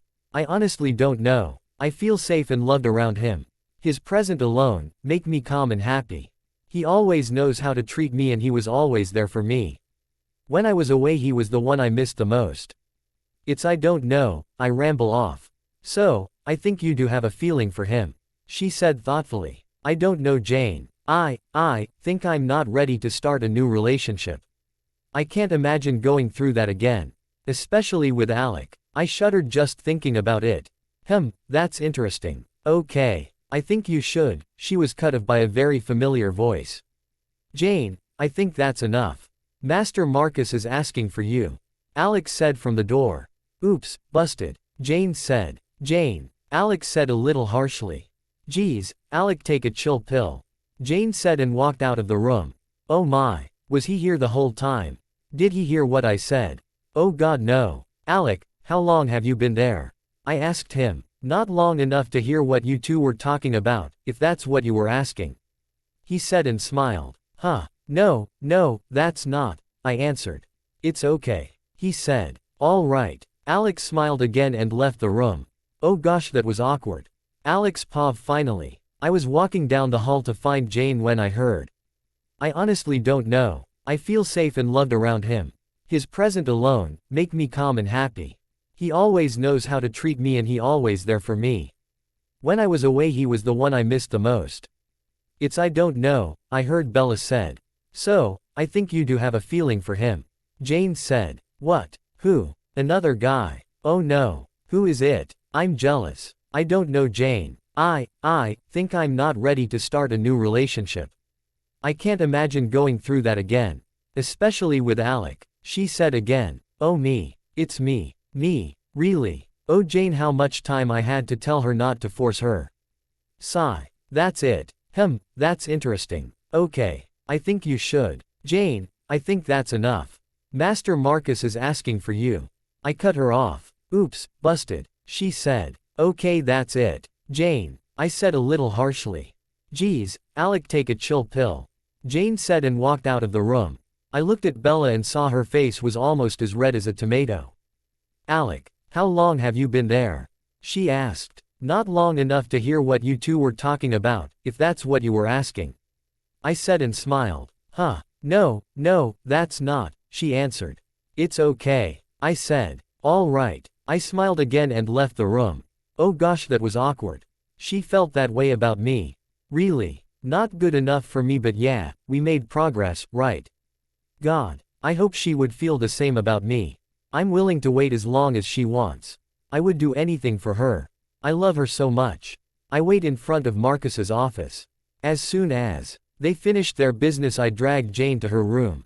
What the hell, Alec? She screamed at me. I told you not to force her. I shouted at her. I didn't. Okay. I was just asking her. She shouted back. It's still the same. I shouted again. No, it's not. It's different. Okay. How dumb are you, huh? She said. I know you weren't, but you were going to write. And don't even think to lie to me. I know you, Jane. I said. Okay, I was. But I have reasons. She said a little quietly now. What? I said. I just want to know. Okay. I was just looking out for you and her. She said. I know you. Worried, but that's not the right thing to do. I'm sorry. Okay. Alec. I promise, no, I swear to not force her into anything. She said seriously. All right, but if you do, there would be no forgiveness. I said. She nodded and left the room. I sighed and got up to go to my room. Bella's paw. Today was Saturday. Alec and I were going to the museum today. I woke up at 6 a.m. and prepared myself. I ate my breakfast and went for a walk on the grounds. I've been thinking about what Jane said about me and Alec. Is it a date? Do I have feelings for him? Does he feel the same? And did he hear what we were talking about? Gosh, what if he did? What if he did and then he never wanted to talk to ever again? Okay, maybe that's too hyperbole. I shook my head and sat on a bench. I looked around and ticked some of Auntie Dora's favorite flowers. My aunts and mommy love gardening, that's why there were a lot of flowers and plants here. I went inside and lay down on my bed. Edward and his family were farther away in my mind. They no longer an important thing to me. Well, except for Carlisle. And maybe Jasper. And Emmett. And Rosalie. And Esme. No, scratch that. Not Esme. Maybe she once was a mother figure to me. But she left and chose him over me. But the others did too. Why don't you hate them too? Who's that? It's Cameron Bright. Of course not. I'm your conscious voice. Idiot. All right. Whatever. This is weird. Maybe I should stop talking to myself. No, no, no. Listen to me first. You should be angry to all of them except Carlisle. He's just doing his job. Really? Why are telling me this? Aren't you supposed to be nice? Nah, PSSHH. Not all the time. Anyway, that's the point, and now I'm out. Okay, that was really, and I mean it, really weird and freakish. I'm not freakish. You are. Yeah, you are. Hey. I am not freakish. Bella. Alec pulled me out of my freakish talking. Yeah, I answered, still a little freakish. Are you ready? It's time to go. Unless you don't want to. He said and smiled. Huh. Yeah, oh sure. Let's go. I said and got up. Bells. Are you sure you're okay? He asked. Worried. Yeah, of course. I smiled and straightened out my dress. We walked out of the castle and go up to the Palazzo dei Priori. There, we saw a lot of unique collections. One of the most well-known was Collection Ombre della Sera, or Shadow of the Evening in English. It was about the suggestive actuality of the elongated form. And Urna degli sposi, or Urn of the married couple in English. It was a statue of disturbing expression on the faces of the aging couple. On the afternoon we went back to the castle and were greeted by everybody. The girls brought me to my room and locked the door. Heidi picked a dress for me to change into and forced me to the bathroom. After I finished my human, or half-human, whatever the need, they told me to sit on the bed JJN band, then they sat on the carpet around it. So, how's the date? Heidi asked, grinning. Date? Who told you we were on a date? I asked while blushing. Come on. When a girl and a boy go somewhere alone, it's called a date. Said Chelsea. No, we weren't alone. There were a lot of other people there. Duh. I defended myself. Yeah, we know that, Bells. But you know, you went there with him. Just the two of you. It's called a date, said Renata. We talked again. Well, they forced me to. I told them almost everything. Code. Almost. But surprisingly, Jane was quiet the entire time. When midnight came, there was a knock on my door. Come in, I said. Dimitri poked his head in and said. Bells, your mom. Said, and I quote, it's late. It's time for my darling daughter to sleep. She need her rest, and I just want to remind you about tomorrow's training. He said and left. Well guys, it's tea. Me to all of you to go and give me some peace. I said and laughed. They laughed too and left the room. I went under the cover and closed my eyes. Tomorrow training. It would be fun. It's been a long time since I trained. And before you asked, yes, I did train when I was here before. Daddy said, and I quote, it's for your own safety. Anyways, I'd looking forward it. Sigh. I lay on the bed and thought to myself. Do I have feelings for him? Do I care about him? Do I love him? Does he have feelings for me? Does he care about me? Does he love me? I hoped he does. Because I think I'm in love with him. Alex Pav. Today was fun. When I said fun, I meant fun of watching Bella have fun, which means I had fun too because I am her mate. Wait, is that even make sense? That's not important. The important thing is she had fun, which means okay, you got the point. Honestly, I didn't enjoy the collection. It was a little freakish to me. To me, not others. Is that wrong? Was there something wrong with me? Or others? Nah, I'm sure there's nothing wrong with disliking them, right? The other girls seemed hungry or thirsty since we are vampires and we don't eat of our detail. And it wasn't a date. I think. I wasn't so sure either. I bet I wished it was. I asked Master Marcus the other day about our relationship. He said it was as strong as ever. And told me to wait just a little longer for her. And I checked with Gianna too. She said, things would happen when it's meant to be happening. Psychics always say something weird. And sometimes non-understandable things. But, at least I knew Bella and I would be together soon. That sounded like a psycho. I noticed that Jane was holding herself and being quiet. I was glad she understood that I don't want to rush things between me and Bella. She needed to be ready first. And she needed time for that. I just hoped she wouldn't take too long for that. I love her more than life itself. Remind me to thank Jane later. I walked to my room and found the boys there. I stared at them, confused. Does someone care to explain me what are doing here? I asked them. Well, we're here to hear what you and Bella did today on your date. And before you asked. Yes, we count it as your first date. Dimitri said with a smirk. I rolled my eyes and sat on a chair nearby. So it's the locker room talk. Well, it was fun. We saw a lot of things that I didn't understand what it is, and we talked. She was smiling all the time.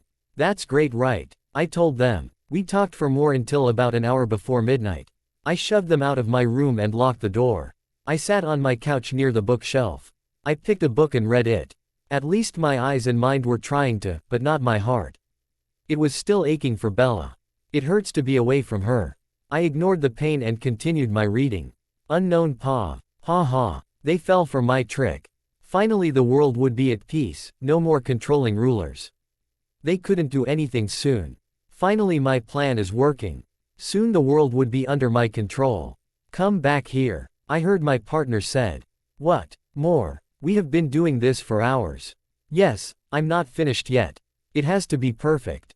I can't have my elevations gown ruined, can I? Now get back here and finish your job. She said again. Elevation? I don't think so. She thought she and pathetic mate and his brother would be the ruler.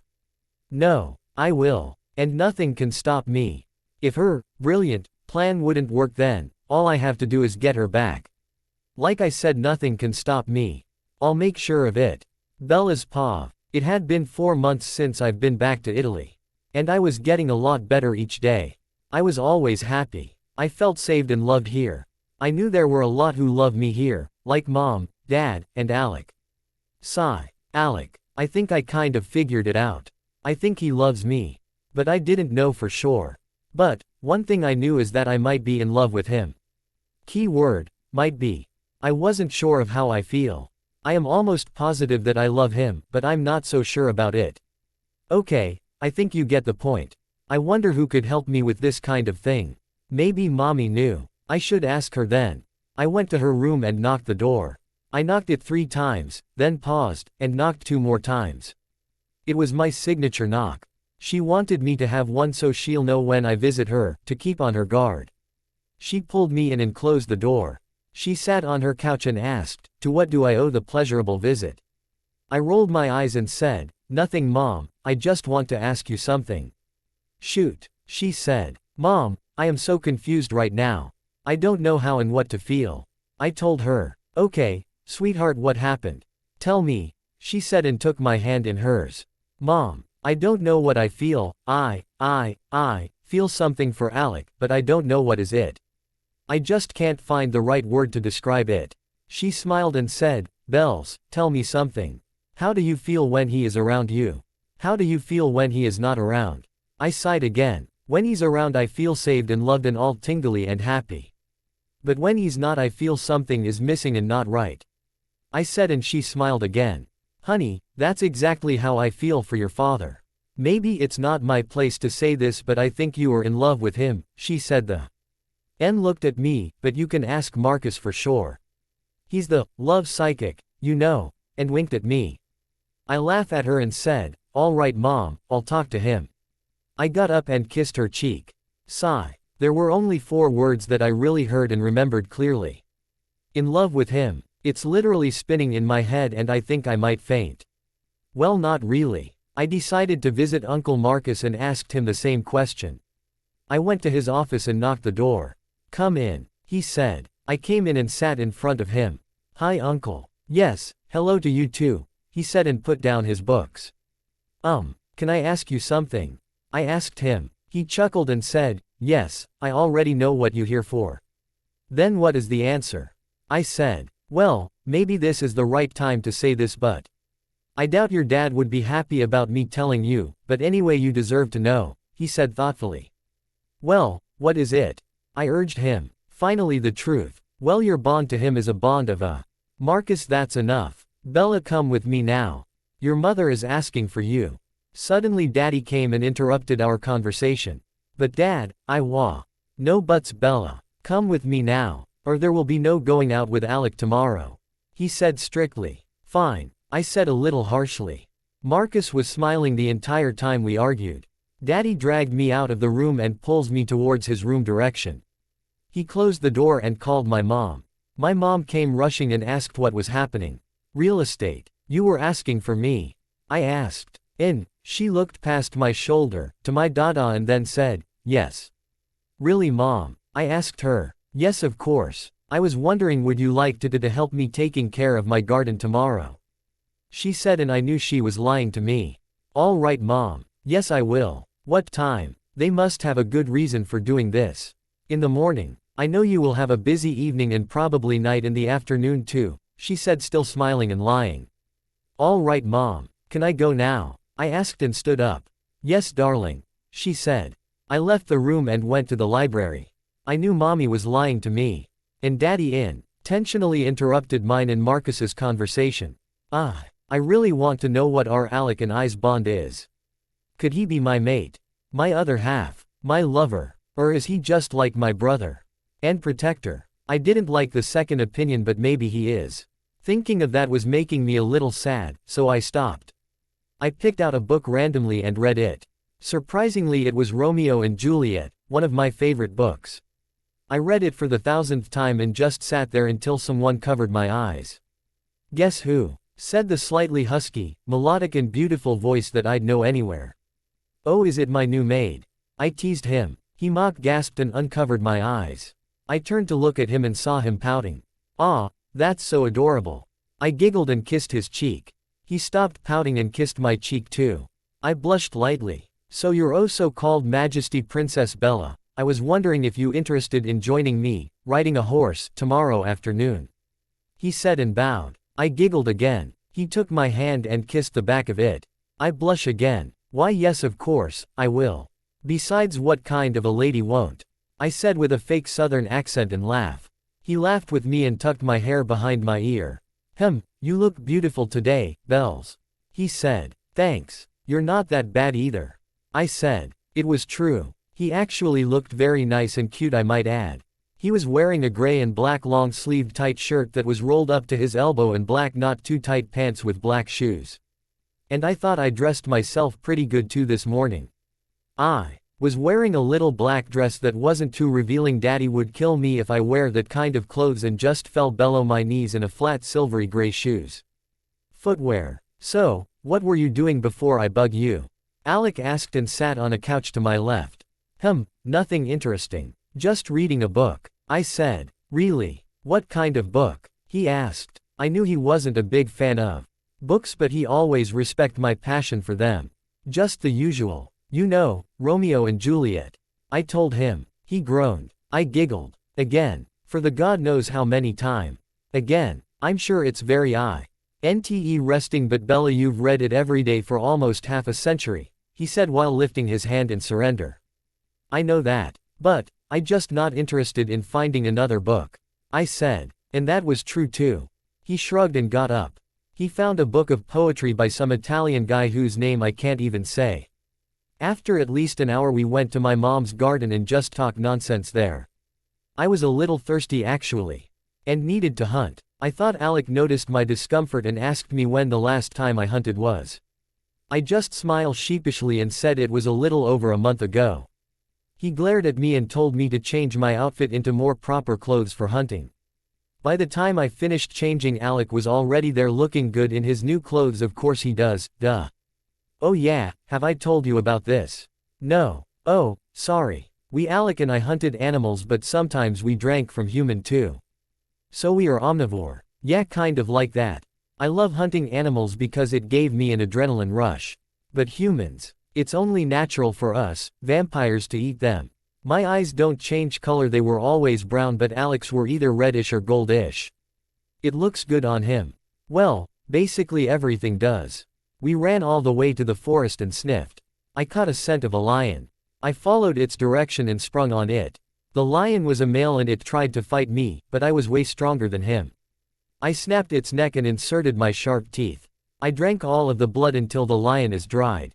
I repeated the process a few more times until I felt full.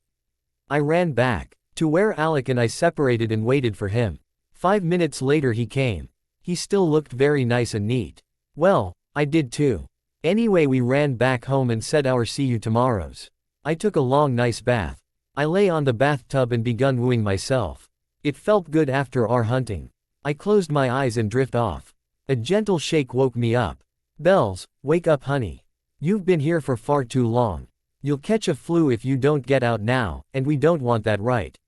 Said Chelsea. Really? What time is it? I asked sleepily. It's 9 p.m., she said and gave me my towel. What? I feel asleep and didn't notice the time. It was so comfortable in there. I pointed to the bathtub. Well, yes. But if you catch a cold your parents won't be too happy. She said and exited my bathroom. I put on my night clothes and went to bed. Clothing. Alec's paw. In the morning after our hunt, I quickly began preparing for our evening. I was going to take Bella to ride a horse through the forest and have a picnic for her. After I cleaned myself, I went to the horse stable and found our horse. Mine was black with a brown and red saddle and Bella's was very light brown with deep roan and red saddle and a little gold crown on the head. It would mark the horse as the royalties. I prepared a picnic set with a light blanket for Bella in case she got hungry and wanted to eat. After everything was in place, I went to her room. On the way there I saw a mirror and checked myself out. I had to look nice in front of her. After I'm sure I was good enough I continued my way to her room. I knocked on her door and went in. Bella was standing in front of her full-length mirror. She looked beautiful. Very beautiful indeed. Hi, Alec. And before you ask, yes I am ready, she said and turned around to smile at me. All right, let's go. You look beautiful, by the way, I said and took her hand. She giggled and followed me out of the room. We walked to the stable and I helped her climb on her horse. Thanks for helping me and preparing the horse as well, Alec. She said and smiled so beautifully. No problem, beside I was the one who offered you a ride so, I should do that. I said and smiled back at her. I climbed to my horse and we began our not so morning or night maybe afternoon walk. We rode our horses through the forest and we did some race. I of course let her win. After our third ride she stopped and told me not to let her win and play fair. So I did and I won. We did it again and we both arrived at the same time on the lake. It's beautiful, she said. Not when you're here. She blushed at my words. I climbed down my horse and helped her with hers. I laid a blanket for us to sit on and pulled out a picnic set for her. Wow, thanks Alec. It's very thoughtful of you to prepare all of this, she said. I just nodded. We only Bella began our picnic and we looked at the lake. There were a few swans on the side of it. Bella suddenly got up and picked up some bread in her hands. She walked to the lake and crumbled the bread and threw them to the swans' direction. The swans gathered around and ate them.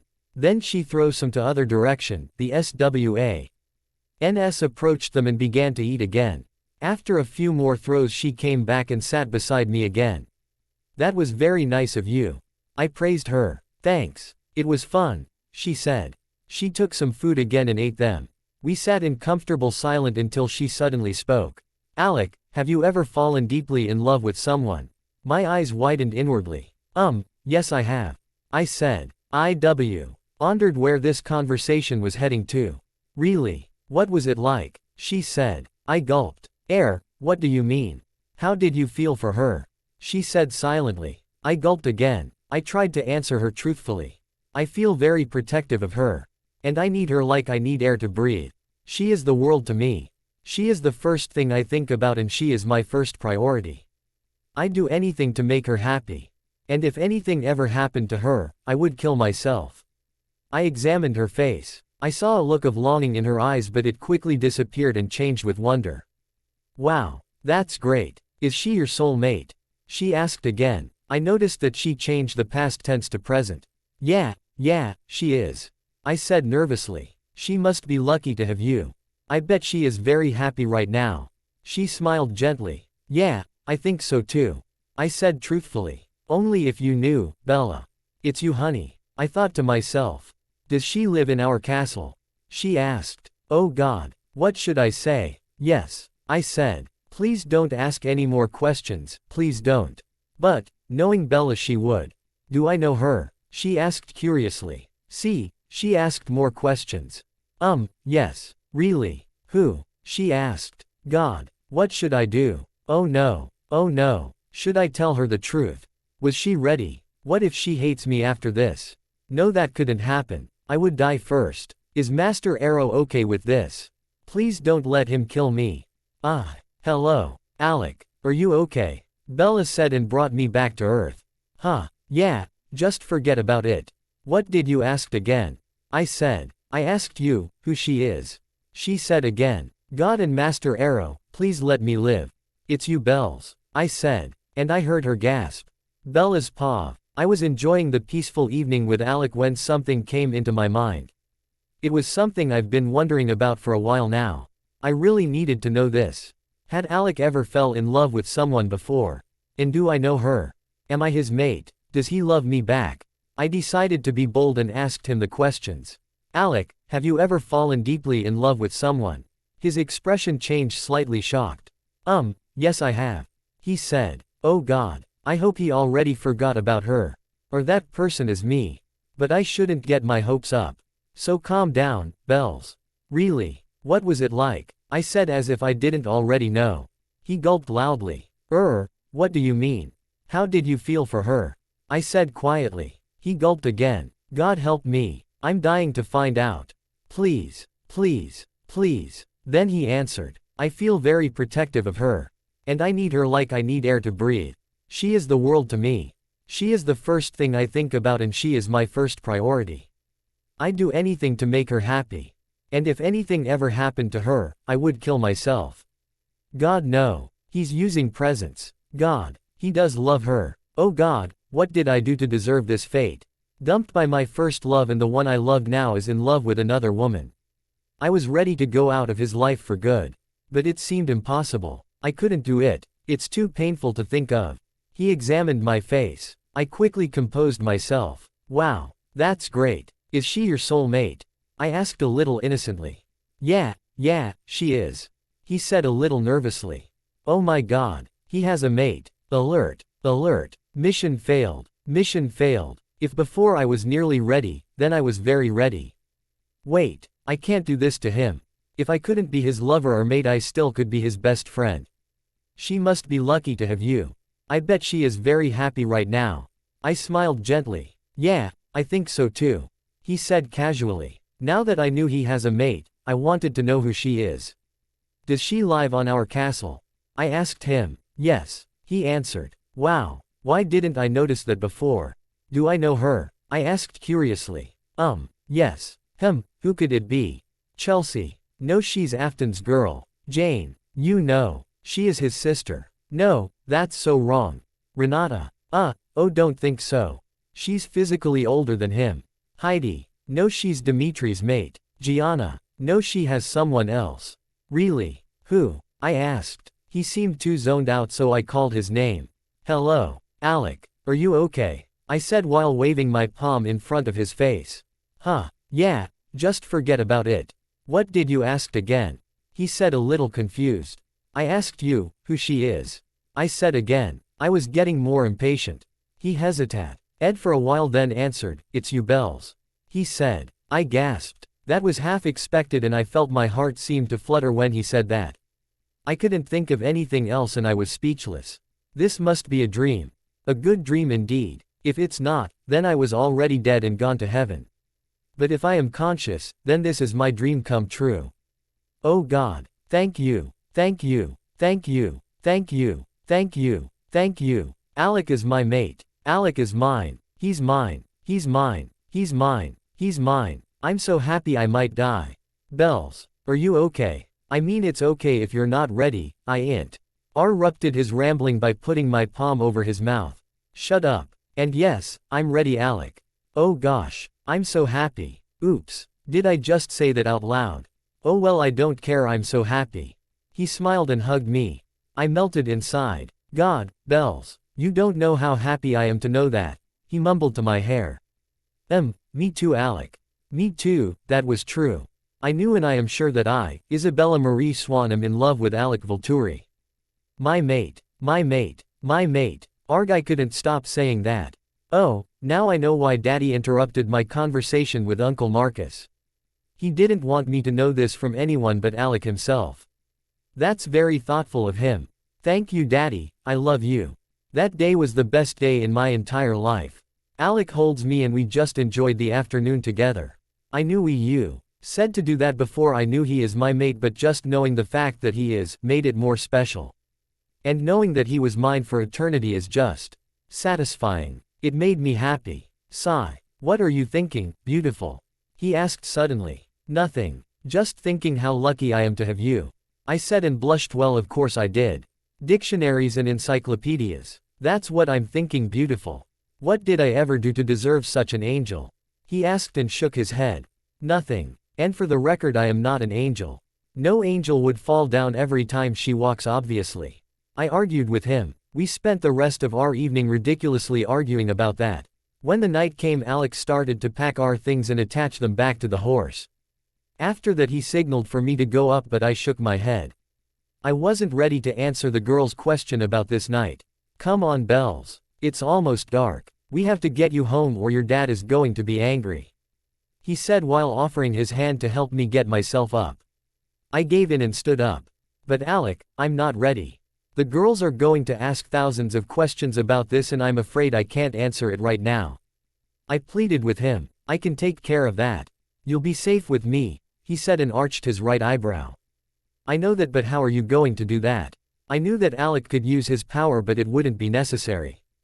That's too cruel. Obviously. I'm not going to use my power, but you'll see, he smirked. I tried to smirk back but ended up laughing along with him. As usual, Alec helped me climb up my horse and he climbed his own horse. Our horses actually run back to the castle and Alec called a man-maid to return the horse back into its stable.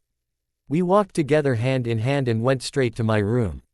When we reached my chamber, I turned around to face him and then he kissed my hand. And I just had to blush. Thank you, Bella. It's been a lovely evening. He said. You're absolutely welcome. I had a very good time. Very, very amazing one, mind you. About my promise of keeping the girls away. As soon as I leave this room I will order Jane that from this moment on to not disturb you tonight. But, knowing her and the girls, they will start tomorrow morning or maybe even dawn. He said. Ah, that's so sweet. At least I can be prepared. That's great. At least I have time to think first. I replied. Okay, so it's getting late and you definitely need some sleep. Alec brushed my cheek and tucked my hair behind my ears. Thank you, Bella, he said. For what? I asked. I don't remember doing or giving something for him. He smiled. For being you. For just simply living, he said. Ah, that's romantic. Always, Alec. Anything for you, I said. He leaned his forehead against mine. I smiled and inhaled his sweet masculine scent. He leaned closer and our noses were almost touching. This is it, I thought. Our first kiss. I closed my eyes and felt him leaning closer. I could feel his breath on my mouth. Our lips were almost touching when I heard a throat-clearing sound. Isabella, it's late. Go to your room now. I heard Daddy say. I snapped out of the haze and looked behind Alec's shoulder to find my daddy with his angry face. But Dad, I said. No buts. Go inside your chamber. Right now, he ordered me. I felt tears started gathering in my eyes. I said goodnight to both of them, and entered my chamber. God, that was embarrassing. I do love my dad, but he just ruined my first kiss. Well, almost first kiss. But that's not the point. I was so mad at him. How could he do this to me? I know he loves me, but he just ruined the moment that I've been waiting for since I had hormones. Damn, I have to get him back on that overprotective dad. It sometimes annoys me. I knew he just wanted the best for me. But, really, does he have to do that? Don't think so. I tried to let it go, but I couldn't. It was perfect until he came. I decided to let it go this time and do my usual night routine. After I cleaned up and changed my clothes to a sleeping gown, I sat on my bed and thought of what just happened. That day changed my point of living. I no longer have to wander this earth alone. I have Alec. When I was just a little girl, I had, more than once, imagined Alec as my husband.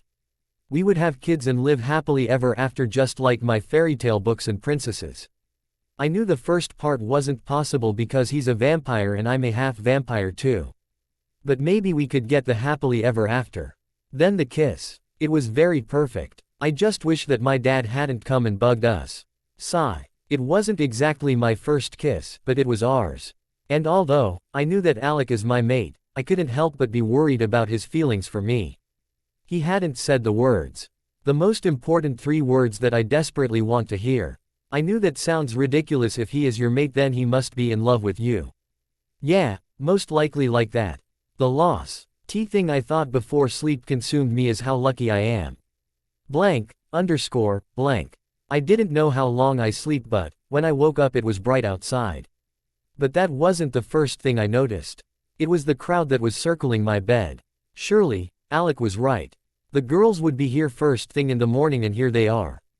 She's awake, I heard Chelsea said. Could you give me at least 5 more minutes? I said, annoyed. Nope, we wasted enough time. Now, spill it, Heidi said, or more squealed. Stop the squealing, you're hurting my ears. Seriously, how did they survive with all the squealing around here? Really? Then tell us all now, or I'll do it until you break those sensitive eardrums of yours. She squealed again. Arg, okay, fine, what do you want to know? I said, giving up. I told them everything except the almost kiss. Finally they were all satisfied and left my room. I sighed and leaned my head on the makeshift pillow. There's more, isn't it? A voice suddenly said. I looked around and spotted Jane sitting on the corner. Oh my God, Jane, you scared me. I said, covering the truth. Bella, you know that I can read you. Answer me, she said calmly and scarily, I might add. No, nothing happened. I lied. Bells, you know that you can't lie, right? Especially to me, she asked coldly. Okay, she's creeping me out. Nothing, Jane, really. I said. I am not telling anyone about that. It was so embarrassing. And private. Fine. If you won't tell me that, I just have to find it out myself. She said. Okay. I asked more that answered. She smiled and walked to me. It's okay, if you don't want to tell me. She said and continued, I won't push you into anything that you don't want.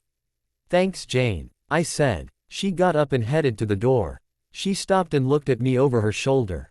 Oh, and Bella. She said. Yeah, what does she want now? You stink. Go take a bath, she said and smirked that similar to her brother's. Shish. He laughed and continued her way, leaving my room. Okay, she's right, I should take a bath now. My hair probably looked like a haystack. So I took her advice and took a much-needed bath. Alex paw. She said yes. That was so nerve-wracking. I thought she was going to reject me, and I had to give her more time. And again, she surprised me with saying that she was happy and had been waiting for this moment. I love her to death. Even when I'm technically already dead, so maybe second death. God, I hope Master Arrow and Sulpicia wouldn't kill me for this. Well, with Sulpicia it wasn't a problem, she already thinks of me as her own son. At least one of her parents approves. But the thing with Arrow is, he wasn't so thrilled that his only daughter already have a mate. And he was just being a good father. But he said as long as she was completely ready he would give me his blessing. But I heard that he interrupted Master Marcus's and Bella's conversation about me and her. Well, couldn't blame him either. I would do the same thing if I was on the same position, sadly it would never happen. I couldn't be a father. Well, because I'm a vampire and my mate was a halfling. I couldn't blame her for this. It wasn't her fault and I am very satisfied with her only. So there is no problem. But, what I wouldn't give to have one. I'm sure Bella wanted kids too. She told me once when she was 3th. She someday wanted to have a big family with lots and lots of babies so no one would feel lonely. I just chuckled, amused at her cute ambition. Well, there was a not so little problem. And that as whether I should tell Master myself or wait until he knows from other. But hell, he already seen me almost kissing his only daughter. Guess just have to wait for his torture, right? Well, the faster the better, right? Like a band-aid. Not that I remember ever using one, but helping Bella the klutz she is applying and removing it gave me some picture of how that felt. As soon as I left Bella's chamber, I went to Jane's chamber. Come in, she said. I closed the door behind me. I spotted her sitting on her favorite chair that looked much bigger than her, reading a book. I walked over and sat on the chair next to her. Jane, I need a favor, I said. She arched an eyebrow and urges me to continue, while her eyes stayed on the page of her book. Please, tell the girls to leave Bella alone tonight. She doesn't want to be disturbed. I continued. Why? Did something happen? She said, while hiding her amusement. Sister, I've known you for centuries and I know that you already know what happened. Even before I left this evening. I said. Well, yes. Gianna's gift really comes in handy. She smirked and closed her book. So, you already know that I'm going to come here, right? And you told them what I said, right? I asked, unsure. Jane looked at me on the eyes and rolled her eyes. Brother, you speak like you only know so little about me. Of course I did. We won't bug her tonight. Or rather until the sun rise, she said. I sighed out of relief. I thank her and go to my own chamber. Wow, I just did it. I just told her everything. I guess it was the perfect time anyway. And it had been months since she came back here. But, I would gladly delay it if she wanted. Hell, I'd buy her a star if that's what she wants. That was cheesy. But good. I had never feel giddy like this. I felt like a teenager all over again. I know technically I am, but I never felt like one. So, it's all new to me. Sure, I had dated some girls for fun. 'Cause living forever alone wasn't fun at all. But I never felt like this. Only Bella could ever make me feel this way. Thinking of her made me feel giddy all over again. I just wanted to stay with her all the time, so I can watch every and each one of her movement. That is creepy. But I couldn't help myself. I mean, we had been away from each other for like, so many years. I was a little scared that she wasn't the same girl she used to be, before. She went with Charles, or Charlie as she likes to call him. Maybe she didn't like strawberries anymore. Maybe now she likes purple. Not blue anymore. Maybe she hated classical music now. Well, the last one wasn't very likely. Because I saw her play the piano like a week ago. God, I didn't even know she could play. When did she learn to play? Who taught her? That boy. The stupid Cullen. Well, that could be. I didn't really know about her relationship with Edward 'cause I was too jealous to care. But, I always watched her. Ask Gianna, she would tell you how I forced her to sat down and told me what was happening with Bella every day back then. But I always asked her to not tell me anything about her relationship with that boy. Maybe he did teach her, and as I requested, Gianna didn't tell me anything about it. Felix called me a lovesick baby and I took away his senses for a long 5 minutes. When he came back, he would do it again, and I just did the same thing, until finally I grew sick of it and left him be. He never learned his lessons. I sometimes wonder if he had a mental disorder when he was human. And Dimitri, yeah, he would just sat on the corner of the room and pretend to make fun of me like Felix did. But I knew he wanted to know about Bella's life too. He always cared about her, like a brother would to his little sister. Not that Felix didn't, it just that he is more the calm, but protective big brother. I could recall the day when I confronted Dimitri about his affection to Bella. God, that was embarrassing. He told me that he didn't care for Bella in that kind of way. He said he just cared for her in a brotherly way. Ha ha, it was funny. Not really, we kind of had a fight. I did take his senses away. Tomorrow, I have no mission and no training. Maybe I could spend it with Bella. That is, if she wants to. Well, I should ask her father first. And tell him about my confession. So I went to his office and go inside. Master, I said. Well, you've finally come, my boy. He said from the chair he was sitting on. Master, I began, but he cut me off. Alec, cut the crap and come here. You know I don't need your words. He commands. Crap, he rarely curses. Damn, I'm in big massive trouble. I walked to him and offered my palm. He touched it and closed his eyes. After a few moments he opened his eyes. Well, now I see it for myself. As much as I hate this, but I gave you my blessing. But, just please, for both my and your sake, don't think of marriage now, okay? It's too early. He said. Yes, master. I said, embarrassed. Now, I understand that you want to spend tomorrow with her. But I need to speak with her first. After that you may take her. He said. Thank you, master. I said. He dismissed me and I went back to my chamber. That went well. Except that he knew I already wanted to marry his daughter. There, I said it. Of course I wanted to marry her. She's my soul mate, and I love her. Who doesn't want to be united as a man and wife to their loved ones? Well, I certainly want to have her as mine for eternity. But not now. Maybe later when she's ready, of course. Now, maybe I could make her some breakfast. Okay. So I went to the kitchen and tried to make some breakfast for her.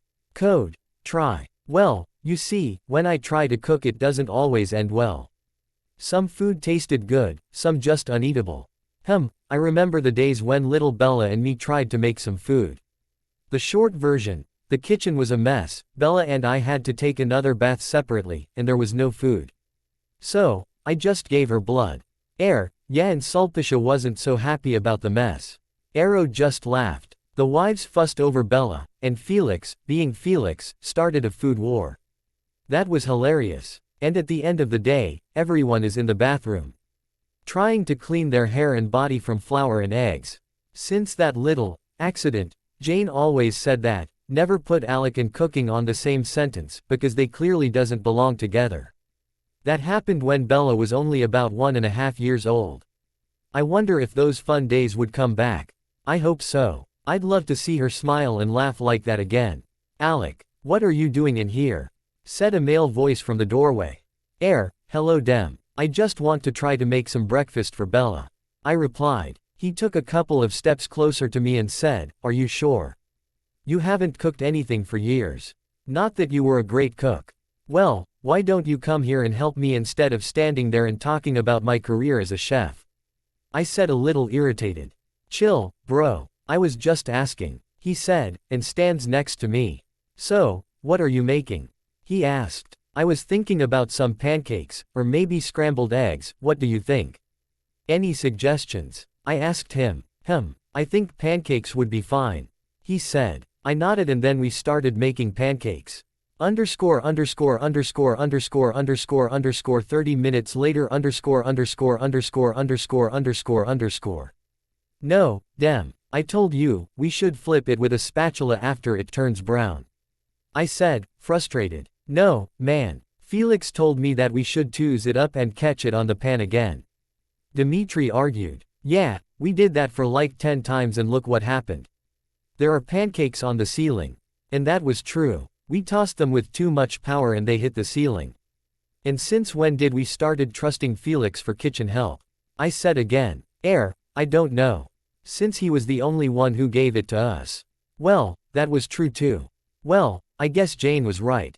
Where are the girls anyway? Aren't they supposed to know this kind of thing? He asked. The girls are in Bella's room. You know the whole interview thing. I said. Well, let's just finish this, okay? Dem said, pointing the unmade pancakes. 15 minutes later. Finally. Dimitri said, while whipping his forehead of his sweat. Yeah, that wasn't too hard, right? I said, while leaning back to the marble counter. Are you kidding? I'm centuries old. And that was one of the hardest thing I've ever done. He said. That's true. Making pancakes is hard. I'd rather execute 100 vampires than do that again. Well, Alec, now that our masterpiece is here, I'm going to clean myself, okay? Pancakes and my odor isn't a good combination, or also Chelsea said. So, just wish Bella a good morning for me. Then he left. I looked at the pancakes again. It didn't look so bad. Maybe Bella would love this. So, I picked up the plate and went to Bella's chamber, or room. Yeah, whatever you want to call it. Knock, knock, I said while knocking the door. Who is it? Bella asked from the other side of the door. I smiled. It was one of the games that we used to play when she was little.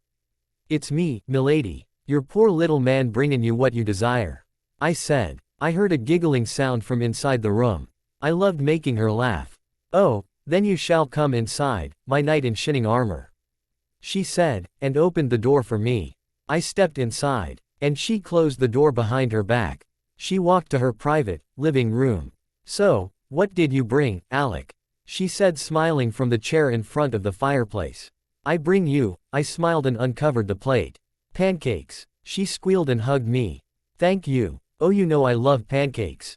She said. I sat both of us down on her sofa, and gave the plate to her.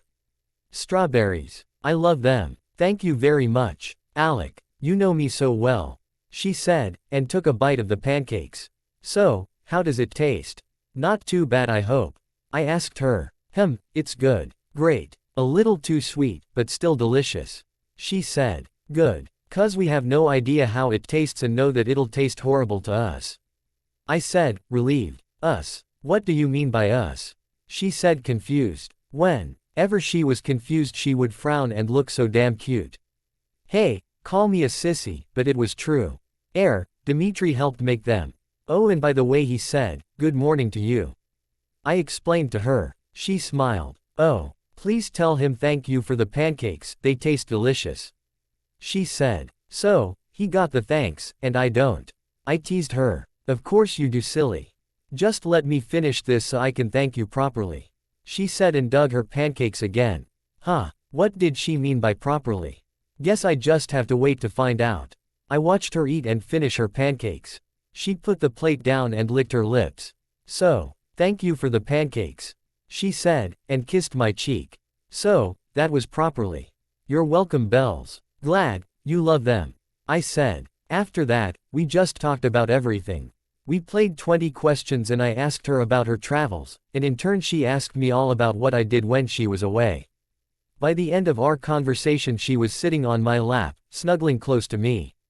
I love feeling her body close to mine. She was warm, but not as hot as a human. So a nice change for my cold body. Alec, she said suddenly. I answer. Since when did you know that we are mates? I smiled, remembering that day. Since the moment you were born, Bells. I said. Wow, she muttered. I chuckled. Bella, this might seem scary, but the moment I looked at your eyes for the first time, I know we were destined to be together. And that you were my mate. And I loved you since then, even though you were just a little newborn baby. I stopped and stared at her eyes. I always loved you. But when you were little my love for you isn't the same way as now. I loved you like a brother would. And as you grew up, I love you like a best friend would, and finally, now, I love you as someone would love their mate. I said. She stares at me with tears in her eyes. Hey, don't cry. I hate seeing you cry. It make me feel helpless. I said, and kissed her forehead. I'm not sad. I'm so happy, Alec. Knowing that someone loves me that much is surprising. She said. I just smiled and hugged her again. Just remember, Bells. I'll always love you forever. I'll never stop even if you ask me to. I told her. I love you too, Alec. She said. I looked down at her as she pulled away. And I would never stop. I knew I loved you all along, I just don't realize it. I missed you so much when I was away. And I could never go without you again. So don't even think that I'll ever ask you to stop loving me. She continued. As she said her last word, a tear fell down her cheek. I wiped it away and held her face. I looked into her eyes and found her love for me. And then I leaned in and kissed her lips. Arrow's paw. One of the things that a father doesn't need to know or see about his daughter is her first kiss. And I almost saw my daughter get hers. Thank God that I was near them. I was walking through my castle, strolling actually, when I saw them walking to her chamber, so I followed them. I wondered why he didn't notice that I was there. I had to train him more. So he could protect my daughter perfectly, like she deserved to be. And, just so you know, they were holding hands. So he did it. Well, I already knew this, since this morning when Gianna came to inform me about her vision, I, accidentally, saw that in her mind. Well, I was furious. I still am. But, apparently my dear wife, Sulpisha, thought that it was the perfect time. And she prevent me from, accidentally, interrupting their evening. Sigh. Like mother like daughter. The confession I could handle, but the kiss. Nope. I didn't think so. It's hard to imagine my little girl having her first kiss already. It felt like yesterday when she took her first breath and fell asleep in my arms. And now she had a boyfriend and almost had a first kiss. Wait a minute, she that boy. Forks. Gah, I forgot that she had a boyfriend before. That means she already had her fist kiss and other things. I hope she didn't do anything other than kissing. We clearly don't want to take a risk, right? I had to speak with her, but that would be humiliating. Maybe I should ask Pisha to do that. Yes, she's a woman too, so that would be less humiliating. You think being a vampire leader is hard? Try being a teenaged girl's father, it's definitely harder. And the fact that my daughter would forever be a teenager didn't help at all. It's not that I didn't want her to be happy. It's just she was still too young to be married and all that, don't you think so? But she would be forever 18 anyway. She would never be old enough in my opinion. Anyway, let's just forget the marriage thing now. I should find Pisha, and ask her to do the talk. Yes, the faster, the better. I went into our chamber, and found Pisha sitting on the loveseat in front of the fireplace. Her face wearing a frown. Oh, I'm in trouble. So, Arrow, darling, please enlighten me, and tell me what you just did. She said in a sweet voice. What are you talking about, honey? I stuttered. Oh darling, please come here, and sit next to your wonderful wife. She said cheerfully. Too cheerfully. I sat next to her, and looked at my suddenly interesting floor. Arrow, tell me. Is it true that you just ruined your daughter's evening? She said calmly. I gulped. No honey, she glared at me. Maybe yes. I gave up. So, what exactly did you do? She asked again. You what darling? Oh yes, I know what you did. You told her to go inside her room when they were talking outside her room. And that is not okay, she yelled. But, honey, I began. No buts. Arrow, listen to me. Alec and Bella are mates. You know you can't separate them. You know what would happen if you do. And I don't want my daughter to go through that. So don't ever do something stupid like that again, or you can sleep on your throne. She said, clearly pissed. I know, frankly I'm the vampire king, but when it comes to my wife, she could be scarier than the devil when she's angry. I know darling. I know. I said, defeated. Then why did you then? She said in a soft voice. I don't really know. I said. I guess, I just don't want to lose my baby girl. She's my angel. I just don't want to be away from her. Honey. She's my daughter too. I know what you feel. It's natural for you to feel that way. But doing that isn't going to help you. You just have to accept that she's not that little anymore. She's not a baby anymore. She has a mate and it's natural for her to do things with him. I thought we already had this conversation, baby. She comforted me. Yes, we had. It just that, she was a baby when we talk about this and she didn't do things with Alec. But now she's all grown up and started doing things with him. It just that it kind of bugged me that someone is doing things with my daughter. I explained to her. I understand baby. And I forgive what you did. I'm sure Bella will too. But you just have to promise not to do that again, okay? No more accidental activity, okay? She said. Of course darling. Thank you for understanding. I promise not to do that anymore. I said. She smiled and hugged me. I hugged her back and just savored the moment. Bella's paw. Knock, knock. The knocking on my door and a voice outside pulled me out of my reverie. I smiled. Alec. My wonderful mate. I had no doubt that he really was my soul mate. Who is it? I answered from the couch in front of the fireplace where I currently was sat upon. It's me, milady. Your poor little man bringin' you what you desire, said the voice outside, with a mock Texan accent. I couldn't help but let out a little laugh at his lame attempt. Then, I tried my best reply to him. Oh, then you shall come inside, my knight in shining armor. When I opened the door, I couldn't stop myself from marveling at him. God, what did I do to deserve this wonderful man? He stepped inside and I closed the door behind us. I walked to my living area, silently inviting him in. I sat back on the couch in front of the fireplace and asked, so, what did you bring, Alec? Only then I noticed him holding up a covered plate. I bring you pancakes, he said and uncovered the plate. Instantly my mouth watered at the sight. I squealed and hugged him. Thank you. Oh, you know I like pancakes. Yes, I truly did love pancakes. Especially with my favorite fruit, strawberry. Imagine my delight when it was really strawberry pancakes. He handed me the plate and I took a bite. It was quite delicious, but too sugary to my liking. Well, anything Alec made would taste good to me because I know he really made an effort to make it. And I told him just that.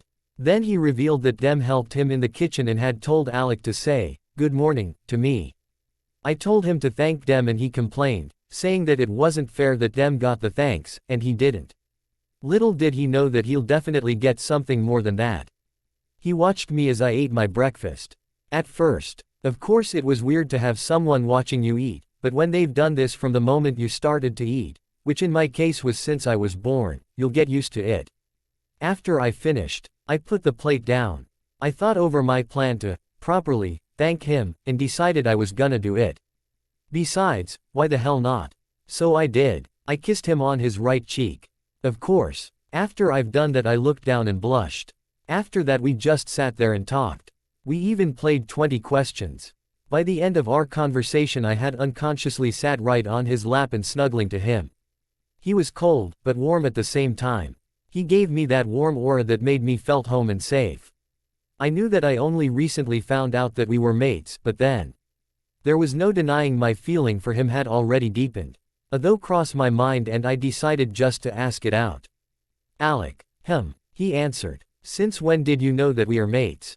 Just out of curiosity. He smiled, and got that faraway look on his face, as if he was remembering the past. Since the moment you were born, Bells. I truly didn't know that. Since I was born. Really? Where had I been all this time? How could I been so blind? Wow. That was the only thing my mind could think to say. He chuckled and continued telling me his story. Bella, this might seem scary, but the moment I looked at your eyes for the first time, I know we were destined to be together. And that you were my mate. And I loved you since then, even though you were just a little newborn baby. He stopped and looked down into my eyes. His black orbs, marking his lack of feeding, to my pool of brown eyes. I always loved you. But when you were little my love for you isn't the same way as now. I loved you like a brother would.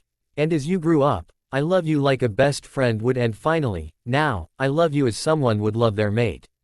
He said. I could feel tears gathering in my eyes. On that moment I could really feel his love for me. How much he did for me. How much I meant to him. And it warmed my heart. A tingling feeling deep from my chest that spread onto my whole body. Hey, don't cry. I hate seeing you cry. It make me feel helpless. Alex said, and kissed my forehead. How could he be possibly more perfect than he already is? I'm not sad. I'm so happy, Alec. Knowing that someone loves me that much is surprising. I said. It was true. I had never felt this kind of love before. And it made me surer than I already did that Edward wasn't what he said he was. He wasn't my mate. Alec just smiled and hugged me again. Just remember, Bells. I'll always love you forever. I'll never stop even if you ask me to. He told me. I love you too, Alec. I said, without spiking a bit. He looked down at me as I pulled away. His intense gaze focusing on my eyes. Reaching deep into my soul. And I would never stop. I knew I loved you all along, I just don't realize it. I missed you so much when I was away. And I could never go without you again. So don't even think that I'll ever ask you to stop loving me. I continued. I really did miss him more than anyone or anything. I couldn't ever stop thinking of him. But I brushed it away as missing my best friend, instead of the mating pull it really was.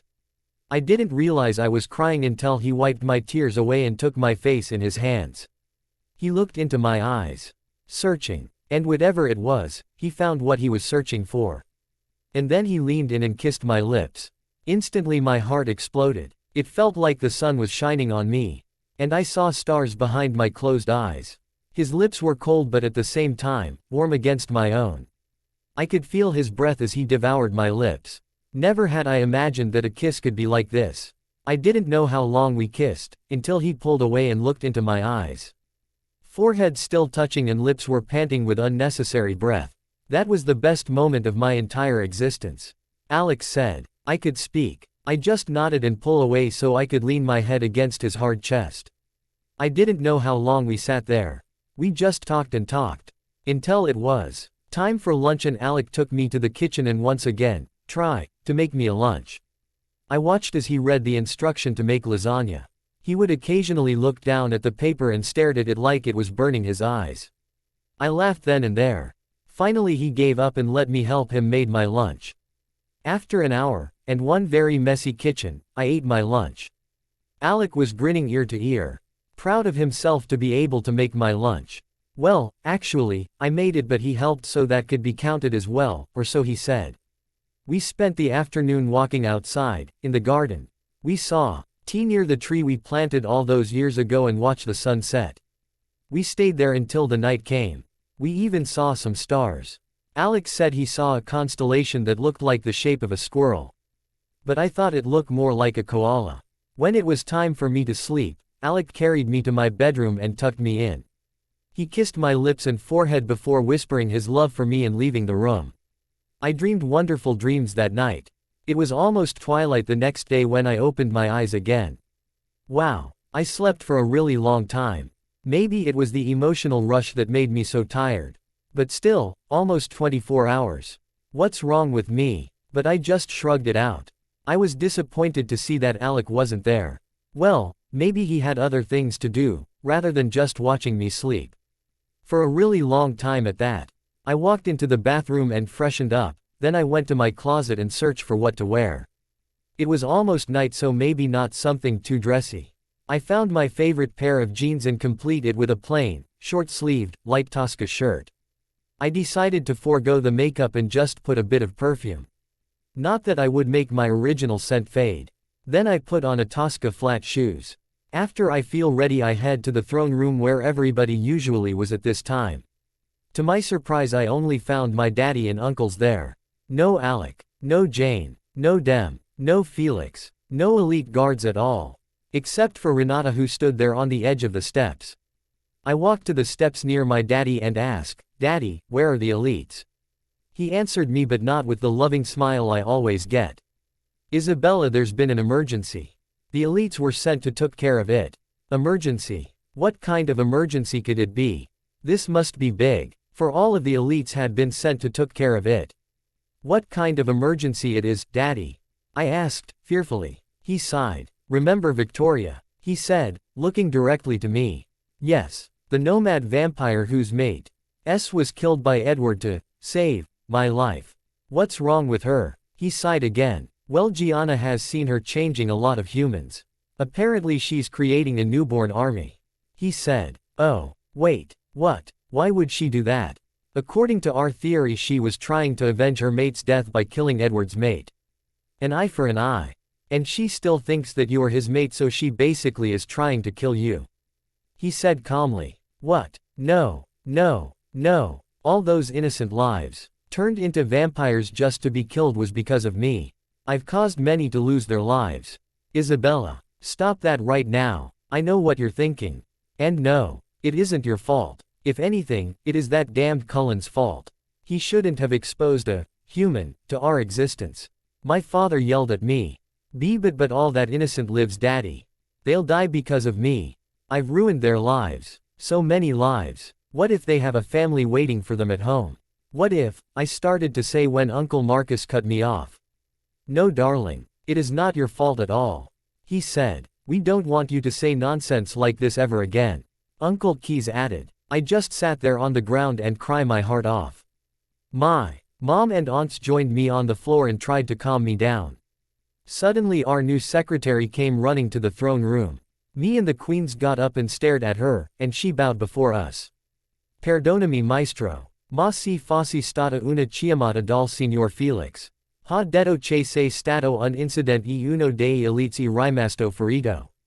L'esercito e Victoria sono tutti morti. Sono tutti a loro modo che, maestro," she said in Italian. "No, no, please, God, don't let it be Alec. Please, I couldn't lose him. Not now, not ever. Kai si fatto male," my daddy said. The secretary looked at me and then looked back to the ground.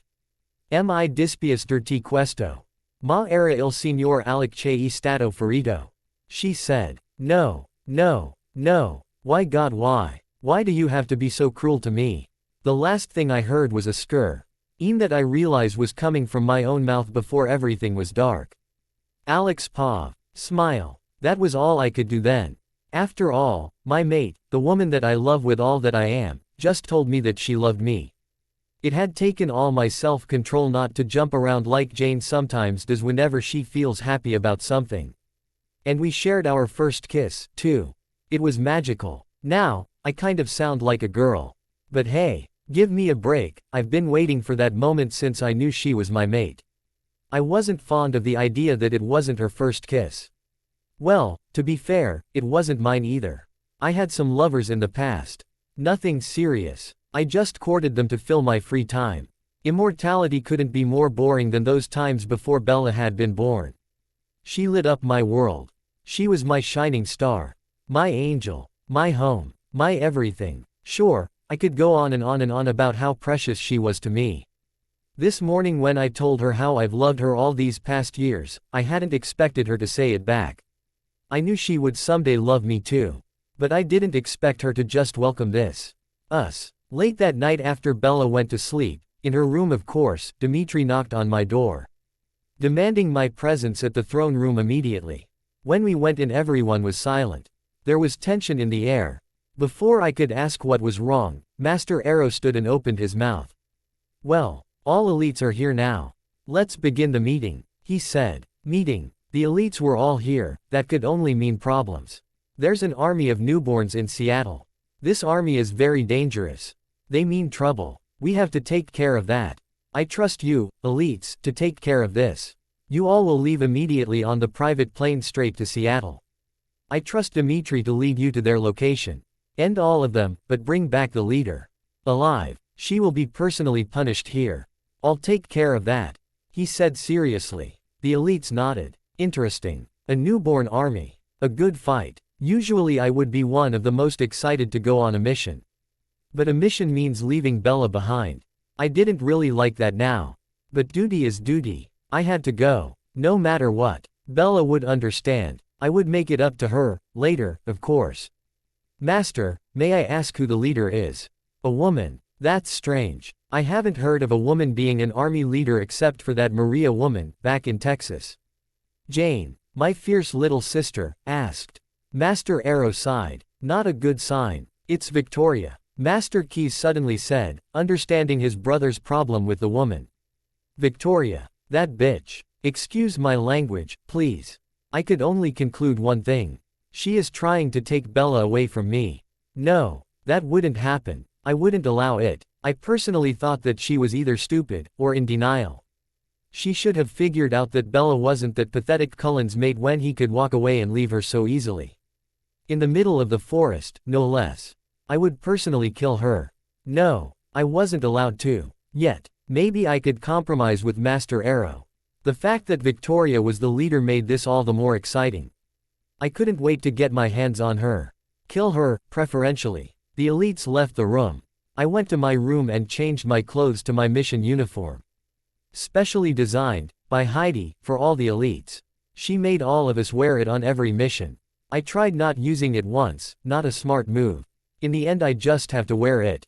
She designed differently for each member, a representation our power, she said. I went to Bella's room and decided to just enter. It was almost midnight. Bella was still peacefully sleeping on her bed. I didn't dare to disturb her. So I just sat next to her and held her hand. I inhaled her scent, memorizing her. I gave one last kiss on her forehead, and left her bedroom. I was just about to close the door, when I heard her whisper my name. Alec, she turned over. Still sleeping. Love you. Sleep disorders. I smiled. Dreaming of me, sweet girl. I shook my head and closed the door. I ran to the throne room where everyone else was. Almost all the elites were there. Ready to go. Heidi was the last one to enter. As expected, we left as soon as Master gave the order. The plane ride was excruciating. I felt anxious already. Tension was in the air. I spent most of the flight sitting on the farthest seat, near the window. Away from the noise. Thankfully, my teammates kept their activity silent, respecting me. They knew I was already on edge, and even the always playful Felix knew not to disturb me. Landing in Seattle couldn't be faster. No luggage. We used the private plane. Dmitri, as instructed, began leading the search. We found them near the harbor. It was a mess. Dead human bodies were laying here and there. Most of them missing parts. A slightly older vampire, but still in his newborn phase also, stood in the middle. Screaming profanity to his army. He couldn't be the leader. Such an amateur. We watched as they tried to clean up the mess and leave. Stupid newborns couldn't even clean properly. Making huge mistakes that could endanger our kind by exposing our existence. Dmitri make a sign for us to attack as planned earlier on the plane. The girls, or women as they insist to be called, Felix, Afton and Santiago were to attack the army. Dmitri and I were gonna take the leader, both the boy and the woman. I couldn't wait to get my hands on her. We didn't take long. We went to their base camp to attack. We waited until the leader, Riley, left the newborns. Few minutes later, after he was no longer within hearing range, we attacked, and Dimitri began tracking Riley. We found him in an old abandoned building. He was standing on the middle. I'll take him. You go find Victoria. I signed to Dimitri. Okay. He signed back. He took off quietly to find Victoria. I straightened up my pose, ready to get my hands on him. I stepped out of my hiding place and began my attack. I ran behind him and took a hold of his neck. He was startled, but he fought back. He flipped us over, but failed to drop me, so I landed on my feet. His recently fed body was stronger than me. But centuries of experience certainly helped me. Well, what do we have here? He asked cockily. He began circling me. Ah. He noticed the crest on my cuff links. A Volturi guard. He laughed. He tried to attack me again. But of course failed to do so. He growled. You think I'm afraid of you? No. I don't care if you're Volturi or not, no one is gonna mess with me and my Vicky. Oh wow. That nickname certainly didn't fit her. Arrogant much, I said. He growled again. With all his growling, somebody gonna think he was a werewolf instead of a vampire. I concentrated and used my powers on him. I took away his senses but kept his ability to feel and speak. Can't do anything now, can you? I stepped closer to him and ripped off his middle finger. He screamed so loud, louder than my sister used to. I ripped some more of his fingers, and enjoy his screaming. Music to my ears. No one dared to threaten, or even plan to hurt my mate without getting past me. They'll have to kill me first. I ripped both of his arms off and enjoyed his even louder scream. Out of nowhere, a vampire attacked me. I tried to get away but she succeeded halfway ripping my right arm. And it hurt. Like a bitch. I growled. I was caught off guard and Riley got his senses back. He fell to the floor, a sobbing mess. How dare you hurt him? You have no right to. The vampire, Victoria, screamed at me. Oh, believe me, I have every right to do so. I answered. She roared and attacked me. She definitely got a benefit out of my injured arm. But I successfully avoided her blow. You tried to hurt my mate. I have every right to hurt and kill you both. I roared back to her. I guess, all this roaring were getting to me. That bitch deserved it for killing my mate. She screamed at me. No. Edward Culled and his family did. They killed your mate. Bella didn't. She didn't seem to care for what I said, instead she lunged again for me. This time she somehow managed to rip my already hanging right arm completely off. Let me tell you, that hurt more than like a bitch. Fighting with one arm, not to mention the left one, was quite difficult. Victoria fight dirty. She would hide and then suddenly appear out of nowhere and attack. Maybe it was her gift. Hiding. That could be why Dimitri always had a hard time tracking her. Geez. She always attacked on my vulnerable side. The right one. Tim. She got a hold on my neck and tried to rip it. Some of the right side skin there were actually ripped, it gushed a lot of venom.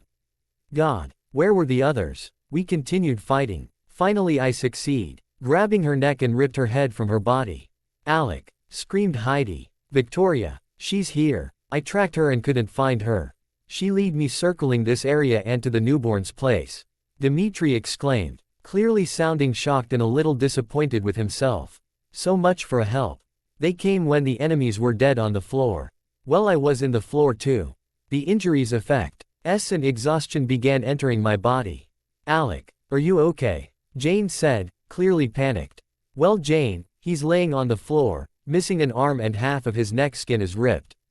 Do you think he's okay? Felix said. He's lucky he was her mate, else Jane would have killed him for saying that during this situation. Shut up Felix. This is not time for your stupid jokes. Jane said. Guys, let's just move him to our plane. Felix, Afton, clean all these mess up. Commanded Heidi. Wait, bring that bitch's body but don't reattach her head. Jane said, remembering Master Arrow's order.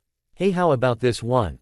Asked Felix, nudging Riley's torn body with his foot. Whatever. He isn't important. He's yours to handle. Just please, Felix, do not bring back any body parts to our room, or so help me. The next time you know it's your own separated body parts you're gonna play with, threatened Jane, must be traumatized from that time where Felix did exactly that. They moved me to the plane and tried to fix my injuries. They attached my hand back and helped me close my ripped neck skin. God, it did hurt. Not long after that, Felix and Afton came back. They said that they had cleaned Eve writhing up and we had nothing to worry about. We took off to Italy soon after that. I didn't know if it was the separation, the injuries, or what, but the plane seemed to take so long. I missed my mate so much already. Why couldn't it be faster? Finally, after what felt like a year, we landed in Volterra. I'm a Barbie girl. In a Barbie world. With an annoyed sigh, Felix answered his phone. Ciao maestro. Si, e bene. Solo irritable perché gli manca il nostro piccolo bells. Cosa? No. Dil solo che santa bene e che si sarà presto. Va bene, grazie, maestro. Hello master. Yes, he's fine. Only cranky because he misses our little bells.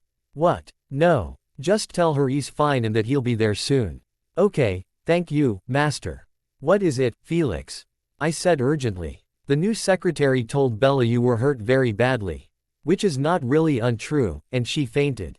Probably thinking the worst. Poor G.I. I didn't need to hear the rest. The important thing is that I needed to get to her as soon as possible. She must had worried herself too much. My little mate, always thinking of someone else before herself. I ran as fast as I could straight to her room. Before I could reach her door, Master Arrow caught me.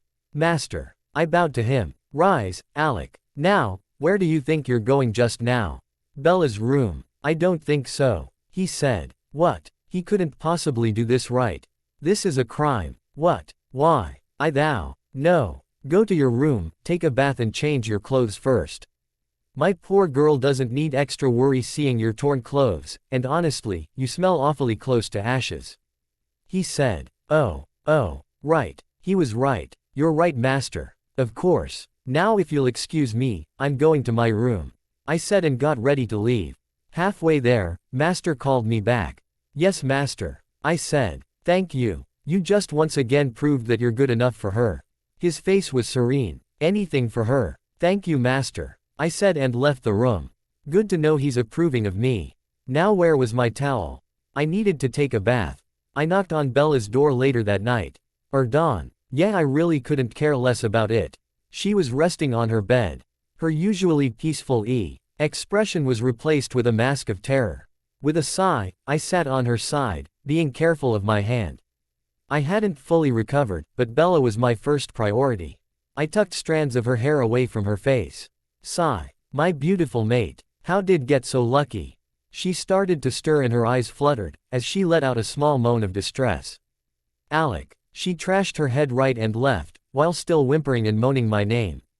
I lift her body and rest it against mine, trying to hug her without disturbing my injuries. I lean her head on my chest, hushing her cries. Shish, I'm here, Bella. Everything's gonna be alright. I'm fine. Wake up, honey. I told her over and over. I rocked her back and forth. Her heartbeat increased and her eyes fluttered open. She titled her head up to look at my face. Her mouth opened and formed a perfect, oh. Her face, a clear picture of shock. Alec. She practically screamed at me. She launched her small frame and hugged me. It usually wasn't a problem for me, but my injuries were definitely disadvantaging. I hissed when she nudged my injured shoulder. Her eyes quickly widened, and she started tearing up. She retread back and looked at her bed, silently crying. I'm sorry, Alec. I didn't mean to. I'm just sorry. She babbled through her tears. No, it's fine, Bella. Come here. I gestured for her to come back to my arms. She hesitated a bit but did so. She hugged me carefully, mindful of my obvious injuries. Once she found a perfect position, she hugged me tighter and started shaking up. You're here. You're okay. Oh, I was so worried. Shish, she told me you were injured badly and I just couldn't imagine. Oh, Alec. She choked up at the end. I rubbed her back and let her get it all out. Shish, it's okay. I'm here. Don't worry, princess. I'll be fine. It was nothing. She suddenly squirmed out of my arms and looked me in the eyes. Nothing. Alec, you are hurt. Look at your shoulder. Your right arm. It was ripped off, wasn't it? And what is that on your neck? She ripped your head off. Calm down. Bella, your heart is racing. Deep breaths, honey. Calm down. You told me to calm down. Alec, With those injuries she could have killed you. But she didn't. And I'm here now. So please calm down. She took some deep breaths and glared at me. Okay. Now, let me explain. Yes, my right arm, as you can see, was ripped off. And no, she didn't rip my head off. She did bite my neck and ripped some skin off though. Just relax, these things have happened before and they are nothing serious, hun. Sure it hurts, but I guess I'm a little used to it. Sides. Afton and Heidi are helping me take care of it. It's almost healed, a day or two would do it. I told her softly. She sighed and closed her eyes. I couldn't resist. I pulled her back into my arms. Well, as much as I could. She gave in without resistance and rested her head on my uninjured shoulder. I just hate that she hurt you. You don't deserve this. If anyone does, it's me. I'm the one she's looking for, not you guys, and especially not you. I don't like to see you hurt, especially because of me. She said. Bella, where did that nonsense comes from? You know, if someone dares to hurt you, they would have to cross me first. You don't deserve this. She blamed you for her mate's death. And it wasn't your fault. He tried to kill you. I swear if he wasn't already dead, I would torture his ass, and by the time I'm finished he wouldn't dare to be even 1,000 miles away from your presence. Besides, you didn't kill that bastards. The Cullens did. So if her logic had worked right, she should have come after those Cullen instead of you. I told her while stroking her hair. Now about me getting hurt because of you, that's bullshit. And you know it. Bella, I love you. I would give away my existence for yours. I'd do anything to protect you and make you happy. It is my duty to protect you. I continued. She only nods softly. That's just like her. So selfless. Never think of herself. Always putting others first. I hope she sometimes would think of herself first, especially for her safety. She pulled away and slowly moved to my right shoulder. She looked up at me and searched something in my eyes. As if she was unsure and searching for reassurance in my eyes, and whatever it was, she found them. She slowly moved closer to my injured shoulder and kissed it. And she moves to my neck and kissed my almost healed neck. Finally she titled her head up and kissed my lips. She's dead, I said while stroking her hair. Bella hummed, readjusting her laying positions beside me. Is it wrong if I say that I'm relieved? No. It's perfectly normal to feel that way, Bells. She no longer could bother your life. I said, smiling down at her. No. Not my life. Our lives. She smiled back at me. Our peaceful moments were disturbed by a knocking on my door. Heidi popped her head in. Sorry to interrupt you guys, but I'd like to check on Alex's injuries. She said. Oh no, it's fine. Come in, Heidi. Bella said, getting up from our comfortable positions on her bed. Heidi walked in with her bag in tow. She sat beside me on the bed, and looked at my shoulder blades where my arm was ripped off. I intentionally had tore the right arms of my shirt so my injuries wouldn't be covered and easily checked. She began pulling away the bandages. I put a smile on for Bella's shake, who was now sitting on my other side on the bed. I hissed when she touched the sensitive tissues there. She rolled her eyes and told me to suck it up. Finally she wrapped it up in a new set of bandages and checked on my neck. Everything looks good. Your arms will be all good in 1 or 2 days and your neck injury is all healed. She said while collecting her medical stuff back to her bag. See, Bells, I told you so. I said to Bella. Bella only rolled her eyes and accompanied Heidi out the door after thanking her. She closed the door and got back in her place beside me. We should probably get up and around. Everyone would probably like to know that we're still alive. She said. She was right, but I didn't want to leave just yet. It kind of felt nice this way. Fine, I'll go to my room now. You better get ready, it's almost time for the after-mission meeting. Okay. Be careful, don't put too much strain on your arm. She said and kissed my lips chastely. I walked out of her room and headed to mine. Well, hello reality. The end. Thanks for watching. Don't forget to subscribe our channel, we are very close to a milestone of 1,000 subscribers. And do let me know your reviews in comment section.